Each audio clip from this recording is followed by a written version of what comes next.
delighted to have you here with us this morning. We have some of our guests here in person with us. You're all very welcome. We're back in person, which is wonderful to see real people. And then we have a large audience with us online, and you're also all very welcome.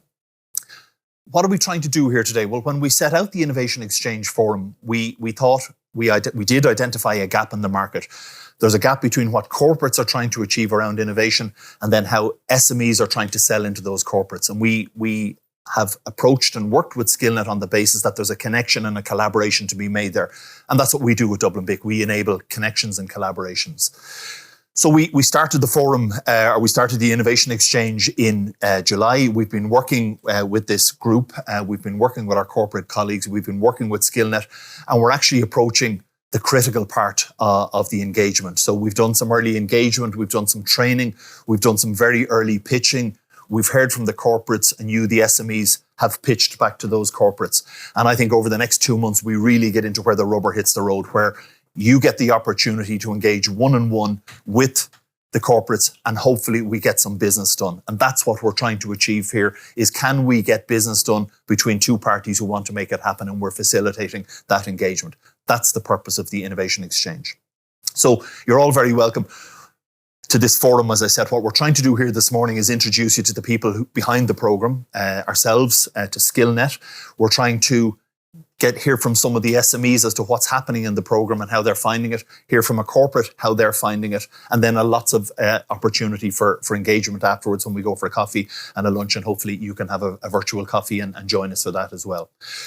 That's what we're trying to do, and you're all very welcome here this morning. To get us started, I'd like to introduce Liz Thomas. Liz is the head of strategic projects at Skillnet. They're the sponsors and our partners in this programme and this initiative, and we're going to hear from Liz now. So Liz, good morning. You're very welcome. Thanks so much for coming in today, and it's great to be back in person. It's great, isn't it? Delighted to be here. Maybe tell us about you very briefly. Head of strategic projects. What are you doing at Skillnet? So, like you say, I'm head of strategic projects, and generally I look after everything that's atypical of our usual model. So I look after new projects, new investments, new ideas, and ways of moving the Skillnet Ireland's business forward to help businesses in Ireland become more successful by looking at talent development and workforce development. Okay. And if I widen that out then, Skillnet Ireland, explain to us, to the audience we have here today, but also to our virtual audience, what is Skillnet Ireland? What are you trying to achieve? So Skillnet Ireland is a business enablement agency of the Government of Ireland. And to the tune of about 60 million every year, we help businesses here in Ireland become more competitive and more successful by looking at talent development and workforce development. So we help around 20,000 businesses a year and around 80,000 workers. So it's quite a big scale. And we're in just about every industry and every region of the country. And that's sort of our mandate from government of what we're here to do. And if we look into those pillars, the talent engagement, what does that mean exactly? So it's more than training, because you would have originally been a training, but it's deeper than that. Yeah, it is. So I guess we've been around for about 20 years now, and a lot of people know us for training and upskilling. And we've just found that the dial has shifted quite a lot. And it's all about talent development, retaining talent, improving talent, making Ireland Inc. more competitive to be here and stay here, and then giving SMEs in Ireland that advantage as well. So all of the work that we do, initiatives, schemes, programs, and we're trying to become much more diverse in what we do. They're all sort of in 4 themed areas, and that's our strategic focus. So SME leadership, that's a big focus for us. Supporting FDIs to stay here and keep being here and have the talent here to attract them into Ireland. The climate agenda, that's a really big piece for us now over the next few years. We've taken an early position in that with our Climate Ready campaign, and we're trying to help all businesses in a sector agnostic kind of way get their people in their business ready for what's coming in the future. And then lastly, it's digital and automation. And we talk about digital transformation a lot, and it's been a hot topic agenda item for a long time. But in the last year and a half, that pace has started moving very quickly. And even for us in the public sector, the pace of change has been unparalleled. And there's quite a famous saying that it'll never be as slow as it is today. So it's just going to keep on going and going. And so we're trying to help businesses keep up with it and stay at the cutting edge so they can survive. And all of that then is underpinned by innovation. And so we want to be innovative in all of those areas of creative new ways to help businesses be successful. And that's really what our mandate is about.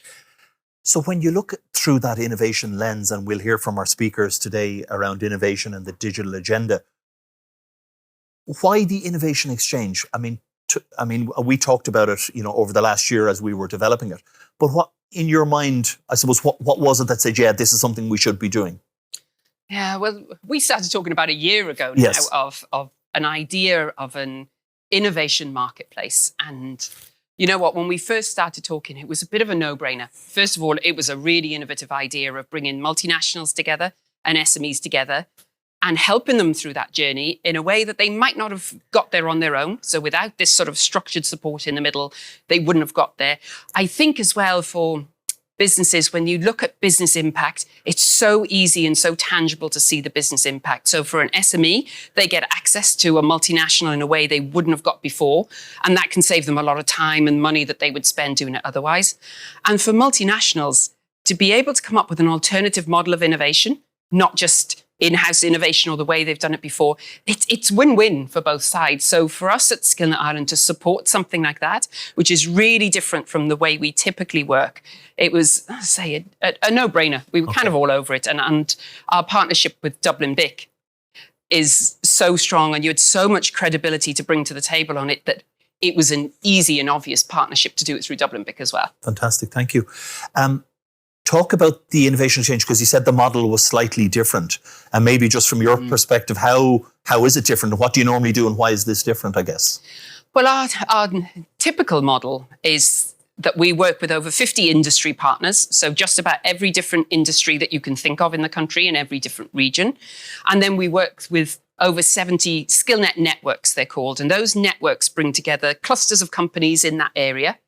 And they look at what that industry needs, and then they build solutions. And that's typically how our model has worked for 20 years very successfully.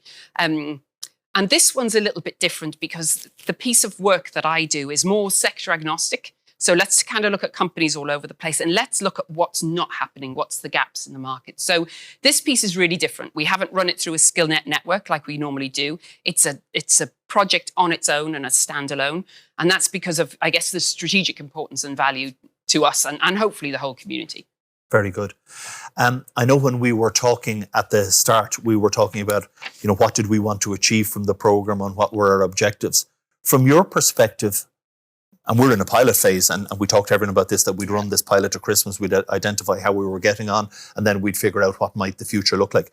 From your perspective, as you entered into the program, what were you hoping to get out of it? Not just in terms of numbers, but around engagement and that broader piece. What were you looking for? Well, I guess, first of all, it's the pilot phase, and we knew that from the outset. So we wanted to road test the concept. Could we enable an innovation marketplace that would work? I guess the ultimate piece we wanted to get to was, can we get a landed PO here? Can we get a deal, or multiple deals, hopefully, that would really prove the value? And then could we change the way that companies currently work or enable them to grow, work differently?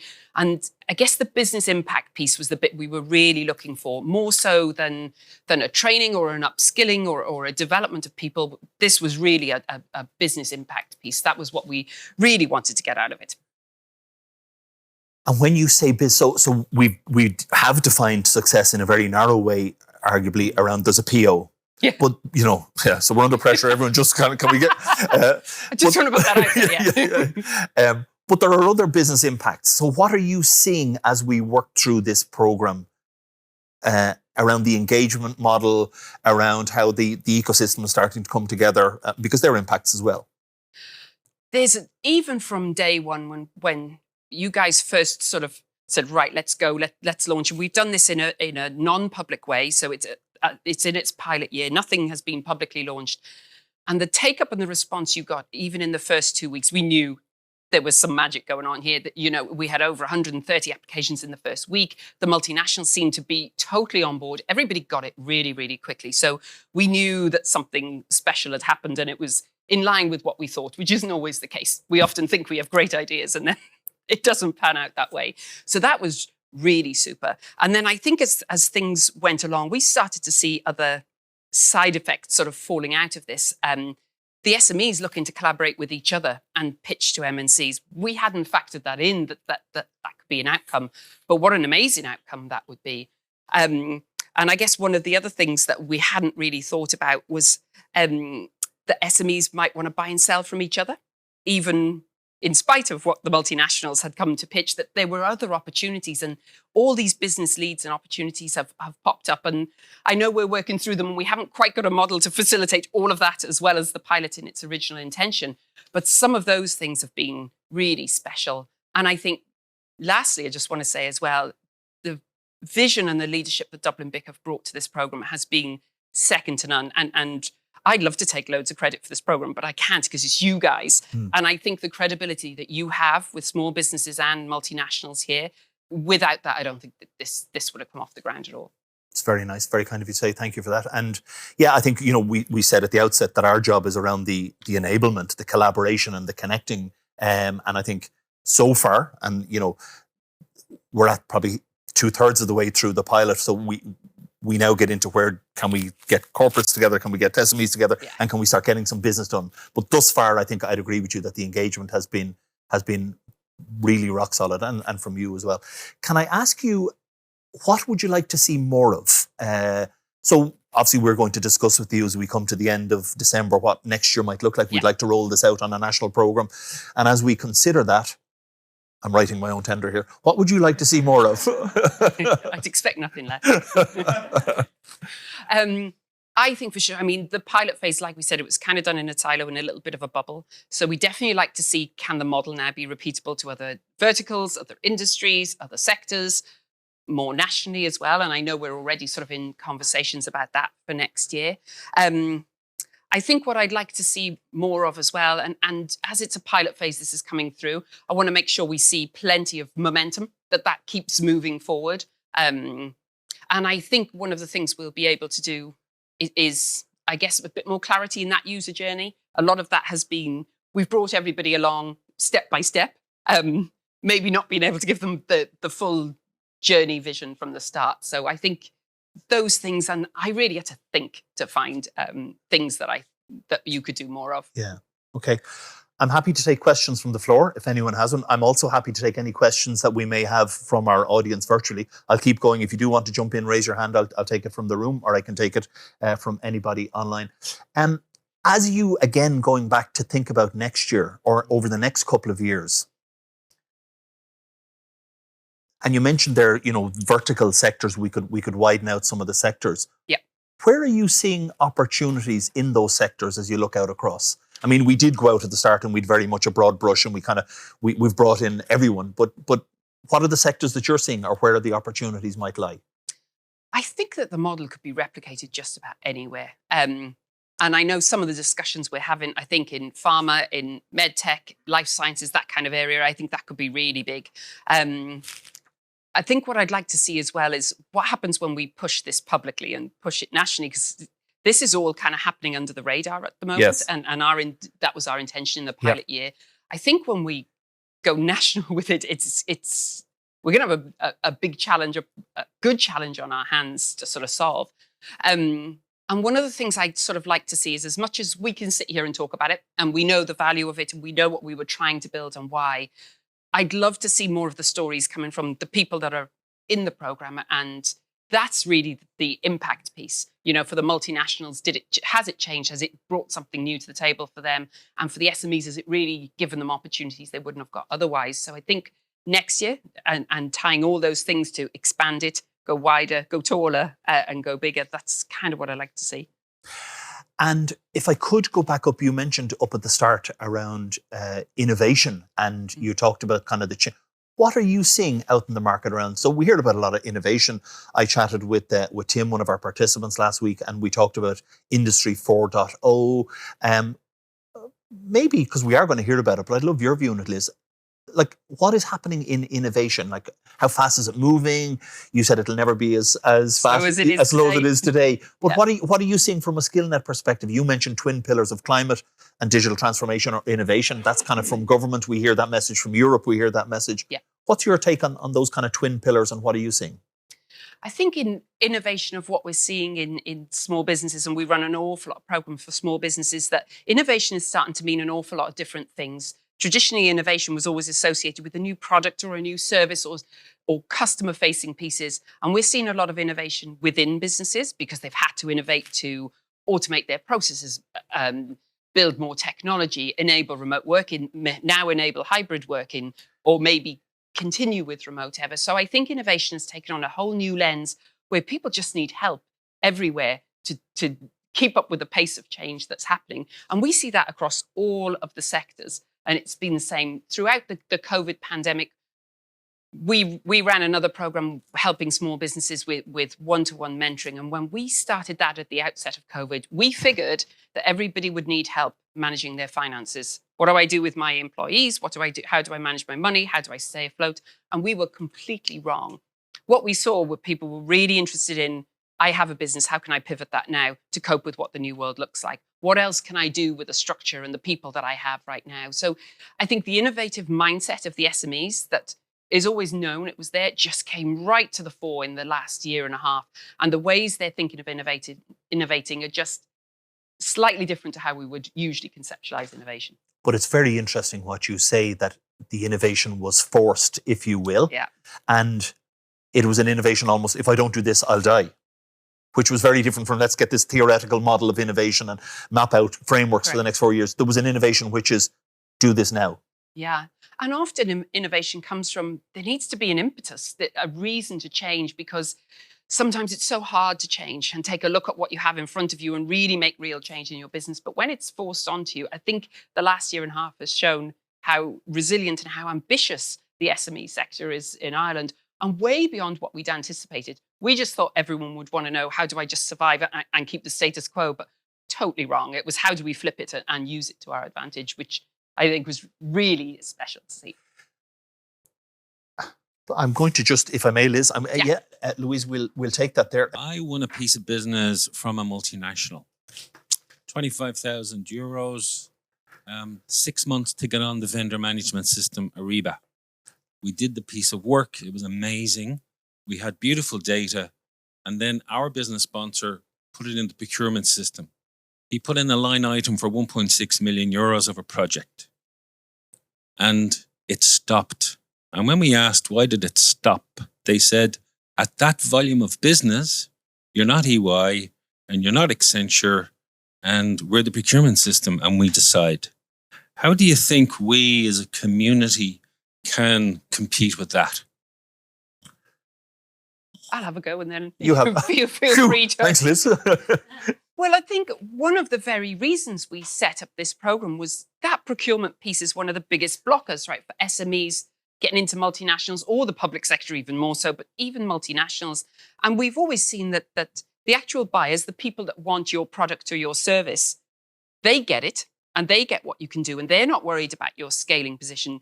But then procurement can often be separate to the buyer. And when it gets into procurement, it either stops or it goes slow, or it gets shoved into a funnel that is not what either you or your buyer were anticipating.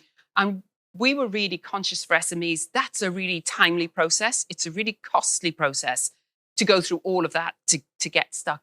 And one of the things we were hoping to do in the Innovation Exchange was start, I guess, setting the playing field clear from the start. And I know some of our multinationals have come on and spoken really clearly of, look, if you're not this, you just can't get through. So at least you know at the outset that this isn't my bag. This is not what I'm going to go for. But one of the things we wanted to do with Conor and his team's intervention there is guide you through that process so the momentum doesn't drop.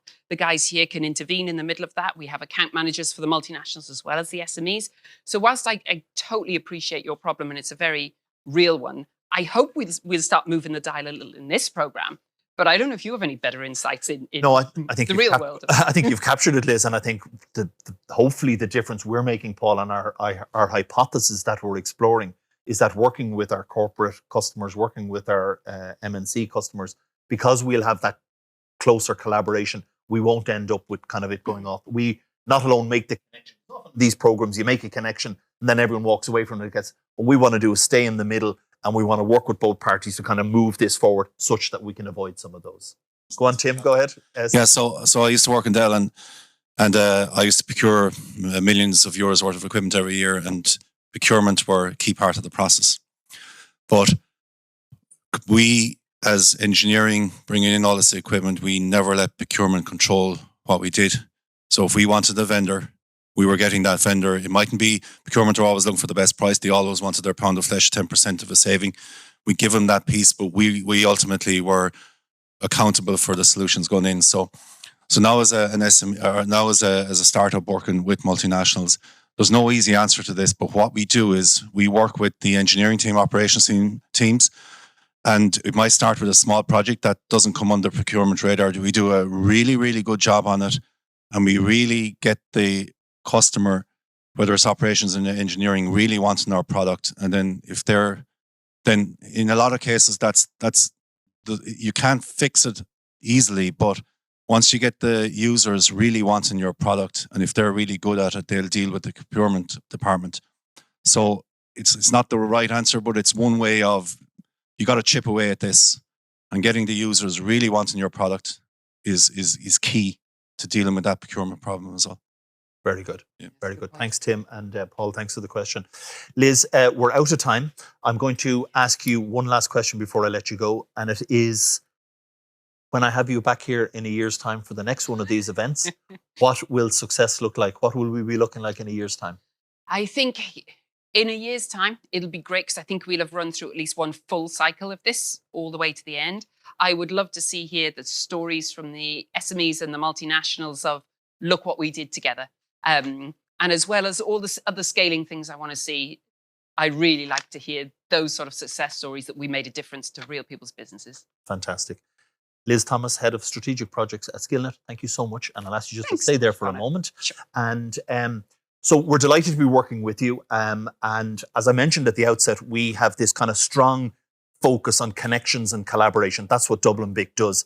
So I'm delighted to ask Michael Culligan, who's the CEO of Dublin BIC, to join us and say a few words. Michael, over to you. I think the first thing to say is I'm absolutely thrilled that we're hosting this Innovation Exchange event here in the Guinness Enterprise Centre.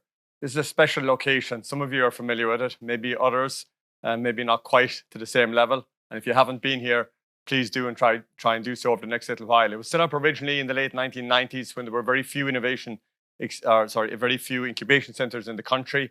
And it was the largest single building enterprise centre in the country already. And pre-pandemic, we were at maybe 90% capacity here for about 4 years in a row.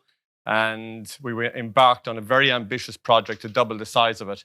And the idea of the enhanced GEC, which the project has completed during the pandemic, is a global entrepreneurial super hub. The idea is interconnected locally, nationally, and internationally. And in that context, to give some examples, because we're here to talk about innovation this morning, and the Innovation Exchange is to facilitate that. But innovation is about collaboration and innovation are symbiotically, I suppose, interconnected. They're bedfellows. And if you look at a place like the GEC here, we're partnered with about 35 to 40 business schools globally, the likes of HEC in Paris, Columbia in New York, Kellogg School of Management, and MBA teams in those schools do projects with companies in the centre here or with companies in regional centres around the country that are interconnected with here. If I think of the GEC and I look back a little while, one of the projects that started here, probably going back for probably 6 or 7 years at this stage, time flies, Tempest Fugit, etc., was a project called The Bridge. My colleague John Phelan, who's here with us, and I think it was David O'Mara from a company called Havoc, who were a global leader in games engine software, had this observation that the animation industry in Ireland at the time, while growing significantly, that there was a bit of a gap between people coming out of college and getting into that world. So a very small project of about 30K started up with 5 or 10K from ourselves at Dublin BIC, Enterprise Ireland, a few other people. And the idea then was to bridge people from college into the animation world. That has since accelerated to become what is now the Animation Skillnet. And Skillnet Ireland have about 65 Skillnet programs. And I think it's fair to say that the Animation Skillnet is one of those flagship programs that really is making a serious difference. My ambitions and our ambition with Skillnet and ourselves for the Innovation Exchange, which we're here today about, are similar. In fact, beyond that, I think it can be really something very, very significant. if I look at the center here, the physical is the threshold requirement to play in the game. Scale is enormously important, but actually it's what happens then with the soft connectivity, people, collaboration, interaction, all of that. Kind of companies that are here in the center today include the likes of Food Marble, recently moved in with us, and this idea of take the guesswork out of eating, in terms of addressing people who have difficulties with different foodstuffs, etc. We have companies here like Binatel, a global leader in 5G and technology. These guys are leading now in the new microcell area. You have companies here in the center like Celio Medical, the number one lung cancer in the world, or the number one cancer in the world alongside breast cancer is lung cancer. If you have lung cancer, you have a biopsy. If you have a biopsy, you have a 30% chance of having a collapsed lung. The guys here are addressing that problem.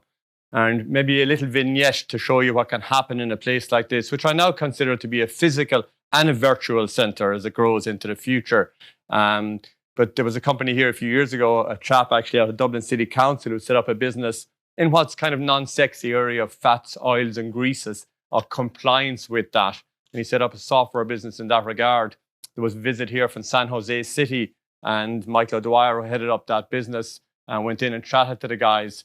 They invited him to come to California to showcase what he was doing.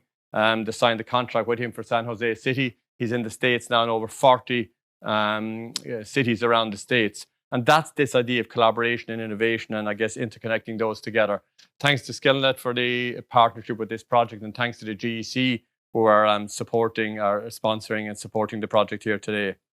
We're here to talk about innovation. I suppose one of the observations, I guess, which is, we're seeing over the last 18 months is innovation at warp speed. So there's a lot of talk around as if all the new innovation has happened. I kind of have a little bit of a perspective, while of course there's enormous innovation. Actually, to some degree, what's happening over the last period of time is adaptation, and it's the rate at which we're adapting. And a lot of the technologies we've come to use, already existed, but it's very hard to get people to, to change, etc.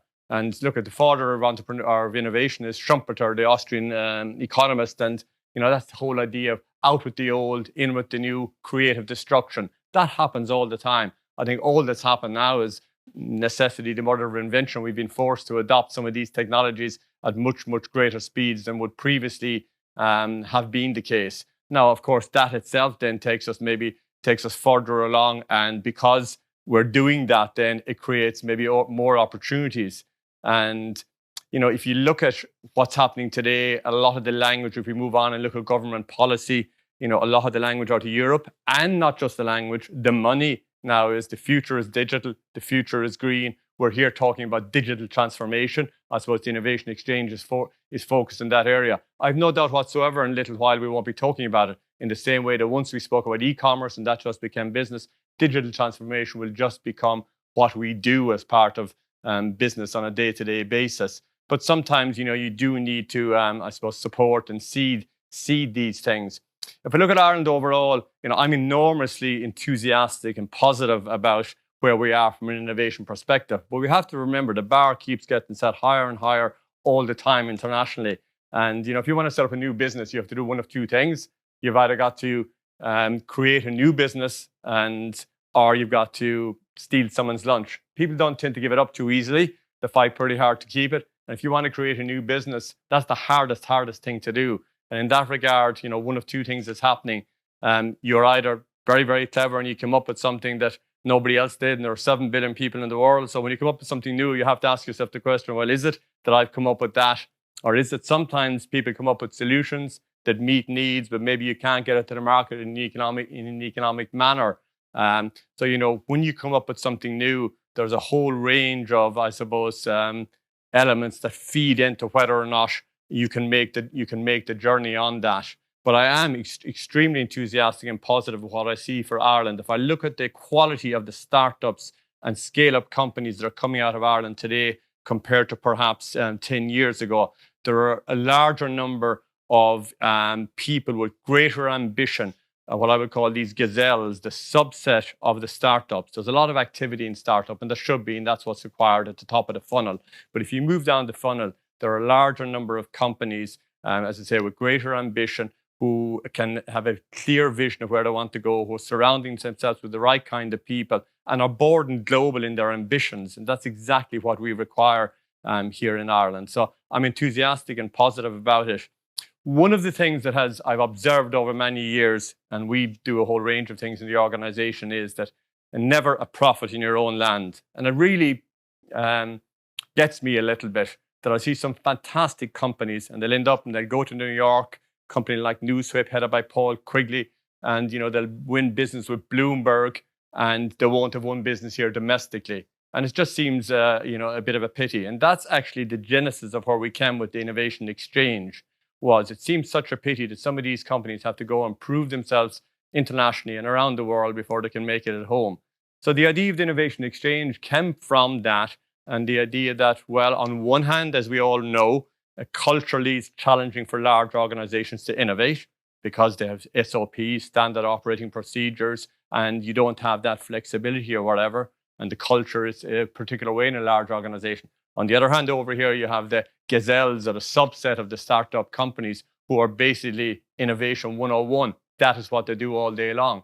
So we had the sense that if we could bring those together and maybe cover some of the areas that Liz was referring to in the question earlier there, in terms of making both sides understand each other a little bit. Now, we don't underestimate the challenge that is involved there in culturally making a change in let's say in a multinational in that regard. But it would be my experience that what happens a lot of the time is people are genuinely just incredibly busy in these multinationals.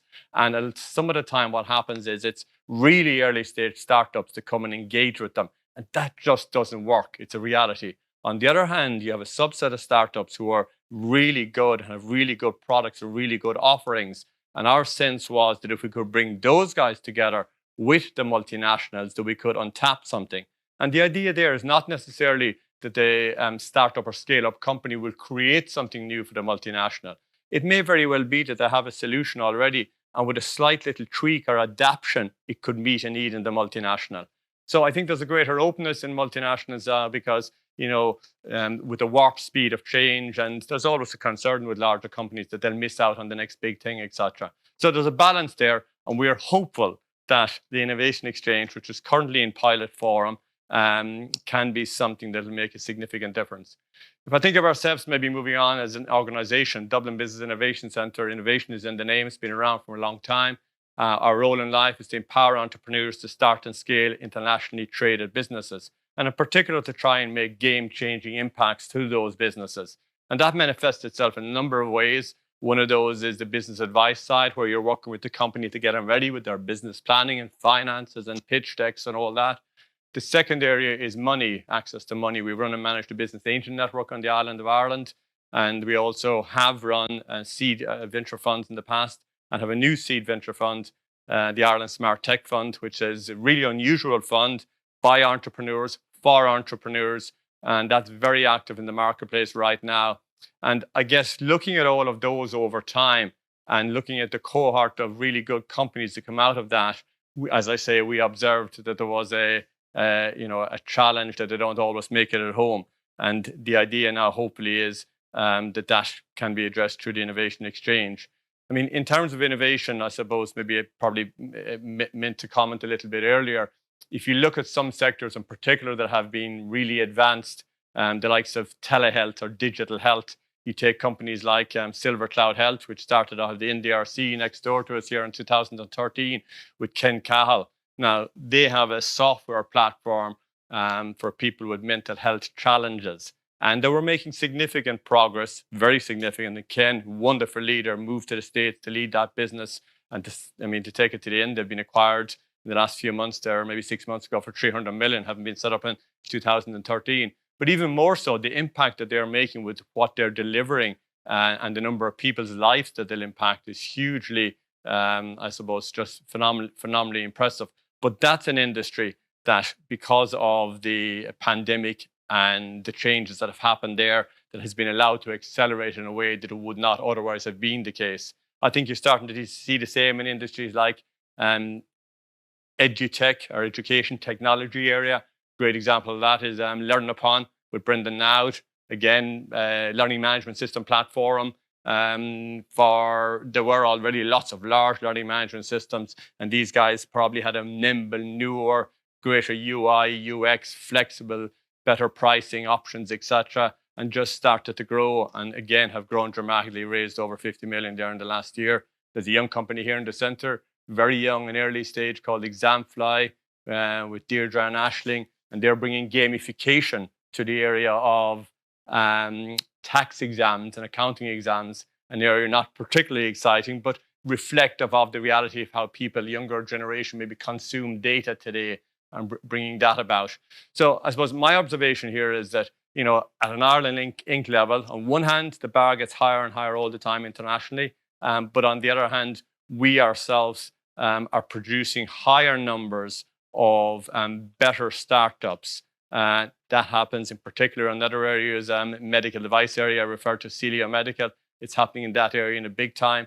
And what's interesting more recently now, perhaps, is in manufacturing related areas, which traditionally would not, or would have probably dipped over the years, but they're coming back in. And I heard Tim asking a question there. I think WRX Flow, correct? The Workflow, yeah. Tim from Workflow, who's a super example of that right now. So, you know, it's interesting, I think, with the, maybe some of that manufacturing and things, which maybe, that world changed a little bit, but with the level of innovation and the shrinking of the world, that some of those things and the software for those can be done out of here. So listen, I don't have too much more to say, other than if I look at ourselves as an organization where our role is to empower entrepreneurs to start and scale by providing advice, by providing funding, and doing that in the startup and the scale-up area.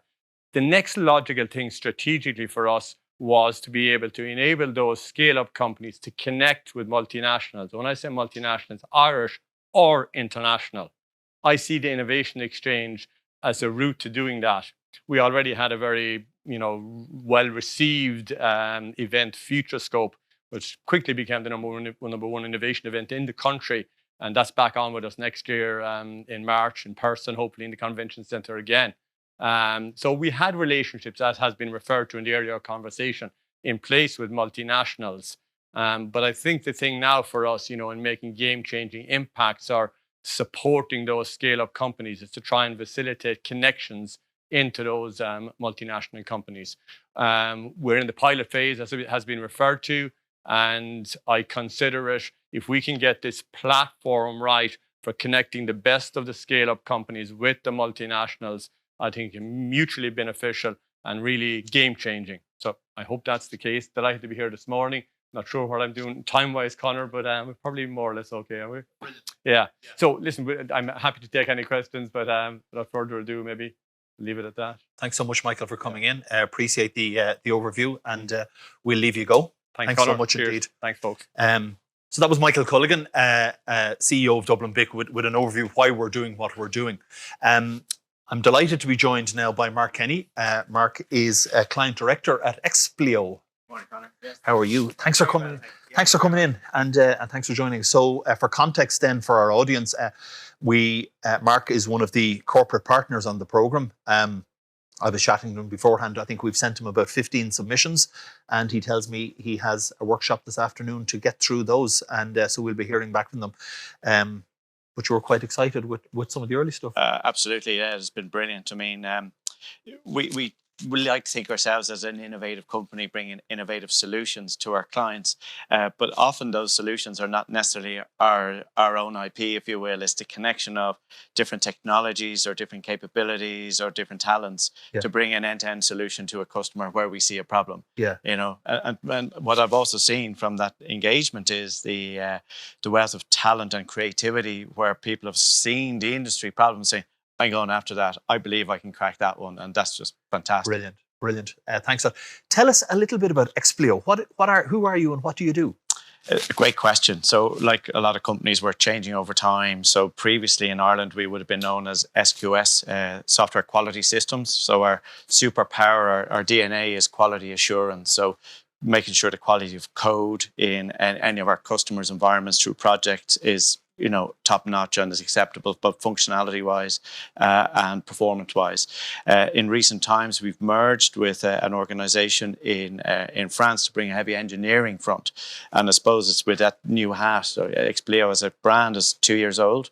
But we have we've just a broad reach now. We have 15,000 consultants working in the automotive industry, to the medtech industry, to the pharma industry, and my sector, of course, is finance and banking and payments. So, yeah, what do we do? Everything from supporting customers with R&D and product design, all the way through to quality assurance, project management, even software development in recent times as well. So, okay. I have seen a couple of questions coming in. Joe has a really interesting question on international selling that I'm going to pick up at the Q&A. And then there's a really interesting angle emerging on Edtech and how does that. So we'll try and pick that up as we move through into the panel discussion. Mark, we're talking a lot of digital transformation and innovation. Give me your sense on it. Give me the layman's view. For me, being the layman, not you, obviously. Well, I think both mean, depending on who you're talking to, it can be widely different perspectives. So I think innovation to the individual and digitization to an individual from one customer to the next can be very, very different. So if I'm talking to a bank, I might be talking to about how I can help them improve their customer engagement process by, maybe it's a chatbot on the front end or some sort of omni-channel experience for the customer. But the bank themselves may have a view, well, actually, we're doing a ton of automation in the back end by doing stuff with our operating systems and by changing our heavy technology in the back end. So depending on who you're talking to, it can be multiple different things. But for me, it's how do we do things better and easier? How do we make technology or our products and services more adaptable, more user-friendly, so we can all consume them from a web perspective? And the last 18 months has been a particular chapter in society, in our lives, in work, in business with the pandemic. Has it accelerated that drive towards automation, towards change in your view? Well, most definitely. Well, I've seen it in my own work. So like everybody here, we've all had to work from home, some to a greater or lesser degree, but, very few people in the office, and even our office only opened up 1 day a week, and that's not even mandatory, so we're all hybrid. In fact, dare I say, I'm at 2 conferences at the same time while I'm speaking to you. I'm also in Berlin at a banking digital summit. So it's just, the power of being in 2 places at the same time. Who would have known? But what then we bring it back to the customers. They are looking for different ways of getting stuff done. But it was interesting. I picked up on Paul's point earlier on. You might come up with a solution, but it can be really hard to get it through the mindset. And maybe there's a dialogue we could have later on that. Yeah. But that's at the heart of what we're trying to do here. Is actually, how do we get big companies like you with emerging scale-up companies on this side, and how do we actually get that process to work together?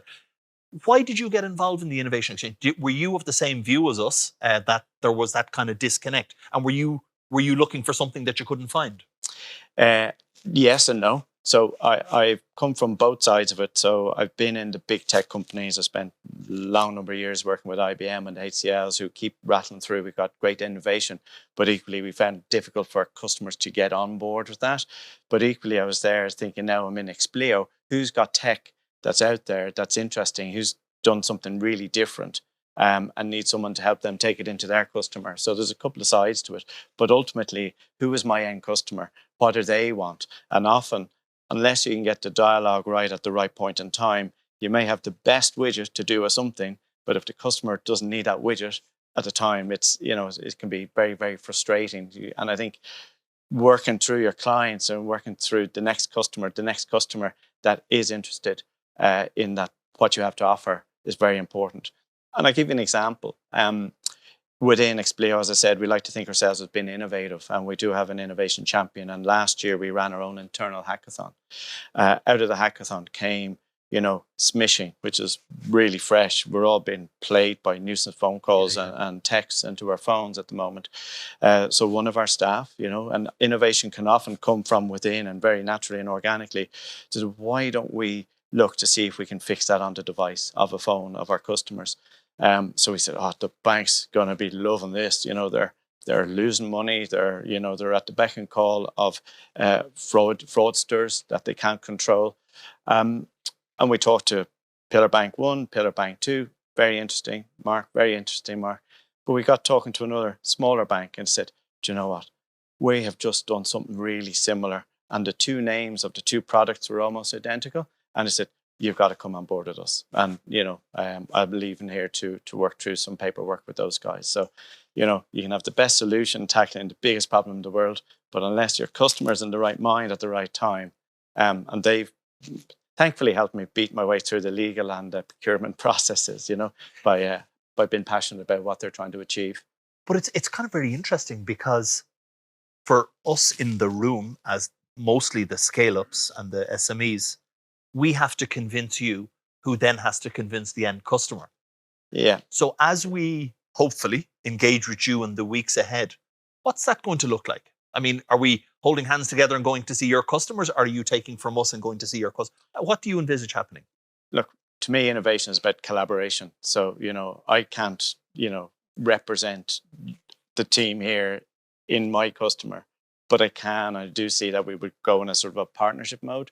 Now, that's in me and my world. Now, notwithstanding that, the larger Expleo, and I mentioned automotive, and I was very interested. I caught up with Tim also this morning. Tim's been busy this morning. And it was just absolutely fascinating to think. I said, there's a phone call I can actually make. I can introduce Tim potentially to my colleagues in Europe who are in the automotive space, who provide products and services into factories. And I wouldn't have thought of that only if I wasn't here. So it's that collaboration piece and spending time with BIC and with the with all the folks here that is opening up the channels.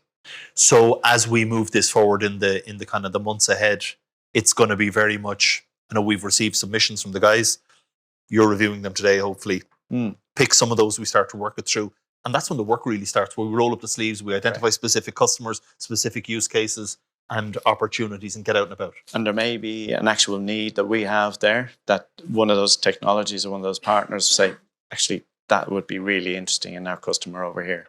And we're exploring that. So that's, this afternoon is a busy day for us, to sit down and review all those submissions. And look, it'll be a bit of a beauty parade. It has to be.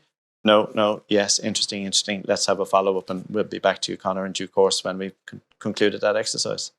But presumably as well, and you mentioned timing, which I think is really important, and getting to the right customer at the right time. What we're trying to build here, I think, as an ecosystem is not just a one-off or it's an ecosystem we're trying to build here. And I suppose what I'm saying is to the participants that while no might be no today, that doesn't mean, there is another opportunity, there's another sector. And I think what the offer we're trying to build, and we're at a very early stage working with Liz and Louise and the team at SkillNet. But actually, if we could build an ongoing set of engagements where people are in this marketplace, I think was the phrase Liz used, and there's opportunities to buy and sell within that. I think Absolutely. If we could get to that. I think it's brilliant. And the concept of a marketplace, so we've the Play Store and the Apple Store and all these kind of things. I'm now seeing banks embracing that technology by bringing their customers, like their consumer customers and their commercial or merchant customers together. So absolutely an ecosystem and a marketplace sounds really, really exciting. The Exchange Store. You heard it here first. Yeah. Tell me about your experience on the program thus far. What's worked for you? What hasn't worked? How have you found it? Really positive. First, I haven't found anything that doesn't work. If anything that doesn't work is probably me and my timing, because I may not be moving my organization as fast as the guys or you guys might like. But that's on my side, if you will. Yeah. But the everything so far as a process has been superb. It's been really, really good. I enjoyed the opportunity to share my thoughts, and the feedback, the instant feedback I got was really, really exciting to say, okay, I've tapped into something here. So I got real energy out of that. And obviously I have to capitalize that internally in my organization, and then I have to grow that organically in my organization. Even though we say we're innovation, is that one or two people, or is that the whole business? You know, so I have to work all that through. So that's part of the journey that I'm going on. But everything I've got and the feedback I've got plays really, really well into help me have those dialogues. Very good. You, when we were on the call a couple of weeks back, you have a specific focus, if you will, on banking as a vertical sector. Correct. But what's interesting is, and I'd love your view on this, banking is, while it is about money and banking, it's actually much, much wider than that. So a lot of the guys here who are talking to you it's not, they didn't come into it with, I'll sell to a fintech or whatever. So talk to me, if you will, about your vertical sector, because I'd love to get, and you did talk a little bit on the call with us, what's going on in that kind of banking sector, and where then do the opportunities arise outside of that direct area? Okay, so if I was surprised, I heard this fact this morning. N26 is the second largest bank by capitalization in Germany. They're a digital bank. You know, who would have thought, with all the bricks and mortar and all the gold and all the stuff that's out there, you know, it's a digital bank created less than 10 years ago, is the second biggest bank in Germany. So to me, that speaks volumes. Everything is changing. The banking industry is changing. Payments is changing. We're all able to, I got a text, a WhatsApp from my daughter. Mum said you'd give me 70 quid. And I said, so I had to move money from one account onto my Revolut. It's in my daughter's. And that's, so she's off to a Debs at the weekend, and that's to pay for her nails and her hairdo, you know. So that the speed, while I'm in a conversation in two conferences at the same time, I can do that. You know, who would have thought that 5 years ago? It was just phenomenal. So it's the ability to continue to build at that level of change and to fix the back end within the banks allowed to happen. Remember the mainframe? I'm ex-IBM. I still love the mainframe. Cost per transaction, second to none. Its resilience, absolutely fantastic. Yeah, yes, 400 or whatever it was. But it's old architecture, you know, and to get away from the cost of supporting the systems that sit on mainframes has to be re-architected out of there. So you've seen likes of new products, you've need new core banking systems all emerging, all cloud-based. So look, that's where it's all going to. But there's people starting this stuff from fresh, you know. Telcos, another industry, granted. Again, there was old legacy systems in the billing engines. In Dublin here, our telco had designed and built out their own billing engine. So what's to say another bank isn't going to do the same, a new core banking system for themselves in the cloud? And are we going to see further dilution of the banking marketplace? I mean, is it, you know, are going to be specialist banks going to exist for the segment of one? Because marketing and the ability to do big data and understand your customer, we can now market and target campaigns to the individual. So that's going to be interesting how that all rolls up, you know, because making the right offer at the right time is ultimately what it's all about. So the banks have to, and we're on your vertical sector, have to re-engineer that kind of back end, and they've got to get rid of the big on-prem servers, and they've got to do all of that. But presumably, it's not just that. Like when you think about innovation, they've got to think about the culture, they've got to think about the organization, they've got to think about customer experience, they've got to think about everything that goes with that. Are they examining it in your view? Because we've guys here in wellness, we've got guys in, you know, organizational design, we've got lots. Are the banks saying, yeah, we need to fix kind of the servers and the back end bit, but we've got to fix everything else that goes with it as well? Well, of course, the question is, what is a digital bank? To take your question another way, is it because we wear sneakers because the dress code allows us to wear sneakers, or is it because how we orientate ourselves? It's a really great question. I'm seeing the technology lead for sure, and I think the rest is coming. I think the cultural piece is coming, how organizers has been set up is coming. I think we've seen a huge reduction in the headcount in the banks. I mean, they could have been tens of thousands, now they're in the single digit thousands, by the way, a headcount. So yeah, change is most definitely afoot, and they are getting faster and more agile at delivering, but they probably still have a ways to go, you know, but there's plenty looking at them. You know, you've got Google, for example. Google is doing projects, I believe, with Deutsche Bank in South America. And when they get their hands on this stuff, when they get the IP of what a bank is, that's going to be phenomenal. I don't know if anybody was watching the rugby last weekend. It was on AWS. It was on Prime, Amazon Prime. I said, they're not a sports channel. And now, what's this doing here? You're like, what's going on? You know, I thought it was on RTE or BBC or Channel 4. No, I had to go off and find it online. So the speed of change and big tech, as well as, you know, fintech, is going to play a significant role in the industry moving forward. It's an interesting observation, because one of the things we find in the kind of the startup world and in that early stage scale up where we are here is the fear or the belief that big companies won't buy from small companies. In other words, no one ever gets fired for buying IBM because it's a safe choice and all you go. Yeah. And our guys are trying to convince large organizations to work with a much smaller organization. Have you seen that resistance as you're working through? Yeah, and I experienced it myself. You know, we might be a much bigger organization, but you know, we're trying to sell into organizations that are even bigger than us again and more global than us again. So no, it is a challenge. There's no question about it. But sometimes a partnership with the right technology and the right scale. So like what could I offer Paul, for example, if I go full circle on that one, you know, some of the resistance from the procurement or the legal system is, do you know what, Paul's got great tech, but I'm a bank. If he loses my data and I have reputational damage, I can't take him to the courts and sue him. I can't recover my losses.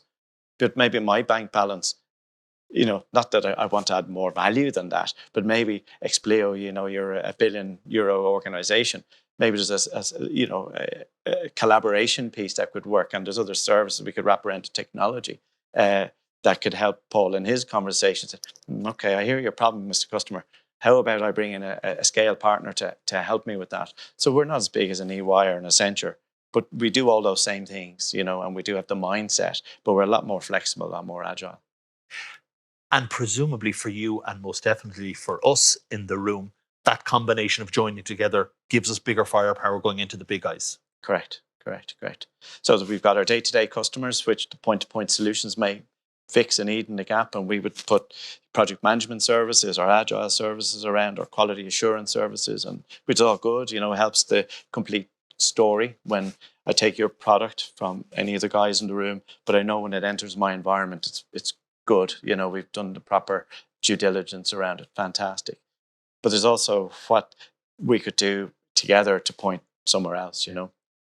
I'm happy to take questions from the floor. If anyone has any, I'll come to you in a second. What does success look like for you from this program, Mark? Things like the previous speaker said, I would love to write a PO to someone. I would love to find the right project to do the right thing where just cash changing hands. Because if I'm writing a check, that means someone's giving me one too. So, you know, and it's how we get to a point in time where, and the activity we're doing later today will say, who are the organizations we're interested in working in, and what problems do we see that we can jointly fix? And if we get one of our clients on board to that, or one of your clients on board and help with a transaction. It all comes down to a transaction. Excellent. I brought it then. Where do I sign? Does anyone want to jump in from the floor? Anyone have anything that we want to take? Any questions from Mark on this? No? I like you, Theo. There's an offer Fantastic. you don't get any day. In terms then, last question before I leave you go, in terms of timing, Mark, if just to give everyone a sense of where we're going with this, if we're in review stage with you kind of first week, you're reviewing it today, first week in November. I'm put words in your mouth, but we could probably get into some detailed engagement across November where we're getting back into pitching. Is that kind of in line with your timeline? Yeah, no, absolutely, yeah. And what's great is our office is opening up, so the ability to sort of workshop and brainstorm in a sort of more face-to-face capacity when we shrink down is what I envisage doing, and to be able to do that through November would be fantastic. Right. So as we're getting into December, then we've identified a couple of really good projects that we can work on, and hopefully then we're getting into some client engagement. We're having some discussion going there. Yeah, if we can find them, and again, all that dialogue and collaboration will help figure that out. Yeah, but I would be hopeful that one or two conversations comes up of merit, and we should be able to tease them through December into the new year. Fantastic. Mark, thanks a million. I know you're going to stick around with us. You're going to join us for a panel discussion at the end, and we appreciate your time. You're very welcome. And I shall leave you go. Thanks, Conor. Brilliant. So, listen, thanks so much, Mark. I really appreciate it, and thanks for joining the program. We're going to move on, and we're going to kind of take a different lens, maybe look just slightly differently at this. So we're delighted that Anthony Quigley of the Governance Institute is joining us. And Anthony has a long storied career as an entrepreneur and has set up and started many businesses and exited them, but has a particular focus on innovation and transformation. I'm dying to hear his insights. He's in conversation with Niamh Sterling of HBAN. Well, it's you know, you're right. It's a long and varied career. I spent a few years in Microsoft trying to understand how do we roll out software on a large scale. Now that you know, I had a great time in Microsoft, but Bill Gates was over. He was giving a presentation in the Simmons Court, and he was talking about the future. Now, this was 1995, and he was talking about wallets and digital phones. These were, like, we had the Nokia 2110 at the time. So he was really talking the future, and I thought that's where my future is going to be. And I found myself over the years moving into an area called Edtech, which is education technology. And it's a very fast growing area at the moment. And the Corporate Governance Institute is just another version of what I do, which is I bring new learnings to an existing market. Was digital marketing, I've done coding, UX, and now it's corporate governance. So what we're doing is we're just teaching people stuff, certifying stuff around the globe. Our markets are very global. There's directors everywhere, and fortunately, they're all making mistakes at the moment, and they're in the newspapers for all the wrong reasons.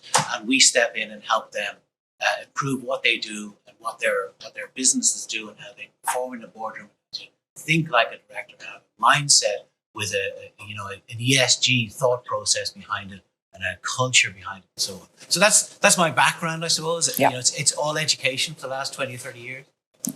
Do you think having sat on the other side of the table has really helped when you look at sort of setting up the Corporate Governance Institute and the Code Institute? No, it's really interesting because you do get a perspective from both sides. You get the perspective from inside the huge corporation that was Microsoft. It was the mid to late 90s, so it's quite a while ago. But it was a huge organization then. And now what you've got is, we've got 14 or 15 people in the Corporate Governance Institute. It's tiny. And so how do we then engage with the likes of Microsoft or the likes of Google? And the Innovation Exchange is a great tool for helping us do those kind of things, because Ryanair is involved in the Innovation Exchange. And so how do we engage with them? Is this something that they'd even want? And we can find out very quickly without having to spend weeks and weeks and weeks, or months sometimes, figuring out who do we even talk to. So, I was going to ask you that. So what are the challenges for an SME, a solution provider, getting in the door, finding the right person to talk to? Yeah, I was thinking that you might ask something like that, and that is the hardest part. Yeah. And I think for certainly startup companies, one of the things you really, really do need to do is focus on the commercial aspects and figure out who's going to buy this, and is there somebody going to give me some money for this? Yeah. And if you get somebody to give you money, you probably have a product worth producing further. If you cannot find anybody to give you any money for it, then you probably don't have a product. And it's as simple as that. Yeah. So the next stage is trying to figure out, well, who in this large organization is going to buy this? So is it, in my case, L&D, or is it the CEO? Do I go straight to Michael O'Leary, or do I go to the board? We sell to the people who are on the board, by the way, which is a really hard place. Yeah, who's on the board? It's very hard to find them. So who do we sell to? Do we sell to L&D? But learning and development typically serve the staff. We're focused on the board. So in this case, so how do you do that? So the Innovation Exchange helps a lot, because it allows us to accelerate to the right person. And if we're not talking to the right person, then we know that we can bounce along to find somebody Absolutely. else. Sometimes it does. It's understanding your own product, understanding the persona that you're trying to sell to, and figuring out that product market fit. Testing it, iterating, testing, moving on, testing again, product market fit, try a different persona, and really hone in and focus on those. And that buyer, these organizations are so large, they can be incredibly siloed. So finding the buyer in that organization or across that organization can be incredibly Well, difficult. as Mark was saying, and Tim is here, who sells to large organizations, it's fine. It's moving between those silos and understanding what you've got. So we go back to the digital transformation idea, which is every business is going through digital transformation, whether they like it or not, and they know it or not. Whether if you're herding cows, you're going through digital transformation with isn't it Moo Cow came out? I think they were in the Micro and agri-tech. Moo Call, not Moo Cow. That's what they do. Moo Call, I think. And I think they spent some time in here, didn't they? But they're innovating how you milk cows. Now, who would have thunk that was possible? So it's a matter of figuring out what do you have, which part of the organization, if it's a very large organization, is going through the challenges and the problems. And, in sales, we talk about the pain point. Where's the pain? Where's the pain that they're going to pay to solve that and get the bandage and put it on, or maybe get a longer term fix and try and fix it, but they're willing to pay and they have the budget and they have the time and they have the pain, and that's the challenge, I suppose. Then looking at it from a large corporate perspective, why do they struggle in terms of that full innovation process? Yeah, it's an interesting one. If you look at large organizations, you realize how did Unpust change? Yeah, Unpust had gone through massive change. Absolutely. Through Redmond, isn't that his name? Yes, that's right. David McRedmond. Yeah, and that's a massive change, and they've moved into the banking and to envisaging the post offices, and they've gone into all kinds of new areas. Now, how do they do that? That's very, very difficult for a large organization. Absolutely. At the other end, Microsoft, for instance, buy companies. If they wanted to get into the Minecraft business, so they just bought it. They wanted to get into the software, properly get into the software storage and distribution space, and they bought GitHub. So, but it's harder for large organizations, and we talked about fintech, and Mark talked about fintech. So why doesn't the bank allow me to do what Revolut? Why doesn't the Bank of Ireland or AIB or Deutsche Bank or HSBC, why don't they allow me to do what N26 does or Revolut does? And Revolut does an amazing job. And, my kids have been on Revolut for 2 years, and I was asking them, what's Revolut? Tell me about Revolut. Now, I'm addicted. You can go into a restaurant and share the bill on Revolut. That's mad. That's madness. But it should be done. And it should have been done years ago. And why can't the banks do that? And that's really what you're asking. Why don't large organizations do that? And I think what they do is they get bogged down. Yeah. And it's, I'm sure there's a better term and there's a more academic process and reason, but they get bogged down. They are doing their stuff day in, day out. And I've seen the organizations that do develop, what they do is they actually develop separately. And what they do is they take a bunch of people and put them into a separate room or a separate building or a separate company and say, go and innovate. And when they can't, they don't know how to, what they tend to do is they go and buy. They buy somebody else who's innovating. So, and there's a lot of M&A going on in fintech at the moment, for instance. So the banks are trying to figure out how do we compete with Revolut and N26 and so on, and how do we hold on to those customers who are rushing elsewhere? And the only thing they have at the moment is a mortgage and lending. All the other guys, they're basically debit banks, and my money flows in and out, but I don't store any money there, and they can't provide mortgages. So how do banks now start competing in those niche areas? And they either buy or they innovate, and they just find. I think they're just bogged down. They get into a situation where they're running around a treadmill, doing their business without figuring out, without actually seeing, how do I do this? And it's easy for somebody like me and you, who's an entrepreneur as well, to see how they could do it. But it's very difficult. And having been in Microsoft, it's very difficult to sit inside and try and figure out, how do I go and innovate something? So, and even, you've run a company with a couple of hundred people. It's hard to change that company. It used to be called change management processing in the 80s. Yeah. It's now, how do we innovate? How do we digitally transform? And is it just about maintaining competitive edge in terms of, why is it so important for these, large organizations to innovate? Cost spectrum, of course, everything. We heard them talking, Conor talking with Mark earlier about everything from culture. It's not just their product. But is it purely about maintaining competitive edge? No. They'll die. Yeah. They'll go bust. It's as simple as that.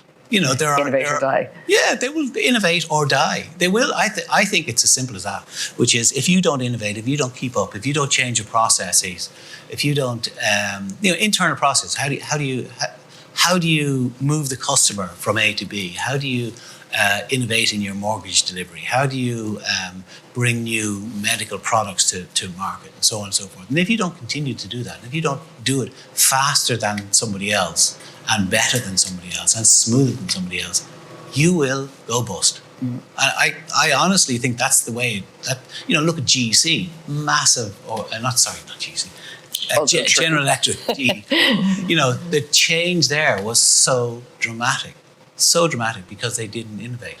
And does that come from the top down? I'll reference Microsoft again. You've got Satya Nadella took over as CEO from Steve Ballmer. Steve Ballmer was an interesting chap, but he didn't do anything for the share price, and he instilled a culture of arrogance into Microsoft. Whereas Satya Nadella came along, within 3 months, they've changed. They've changed how they present themselves, who they present themselves to, and the products and services and their culture. And that's innovation. That's change. And Microsoft are not going to die. They looked at GE and they said, hold on a second. We don't want to. We can't do that. Yeah. We need to change in order to make sure that we remain leading edge. And they are now leading edge. They went through a whole period of in the doldrums. Yeah. Taking a macro view then, from an Ireland Inc. perspective, how important is it that Ireland, continues to innovate and have programs like this? How important is it for us as a nation? Yeah, on a world stage. We're a small country competing for business, and we're competing against Holland and Scotland and the Caribbean countries and South Africa.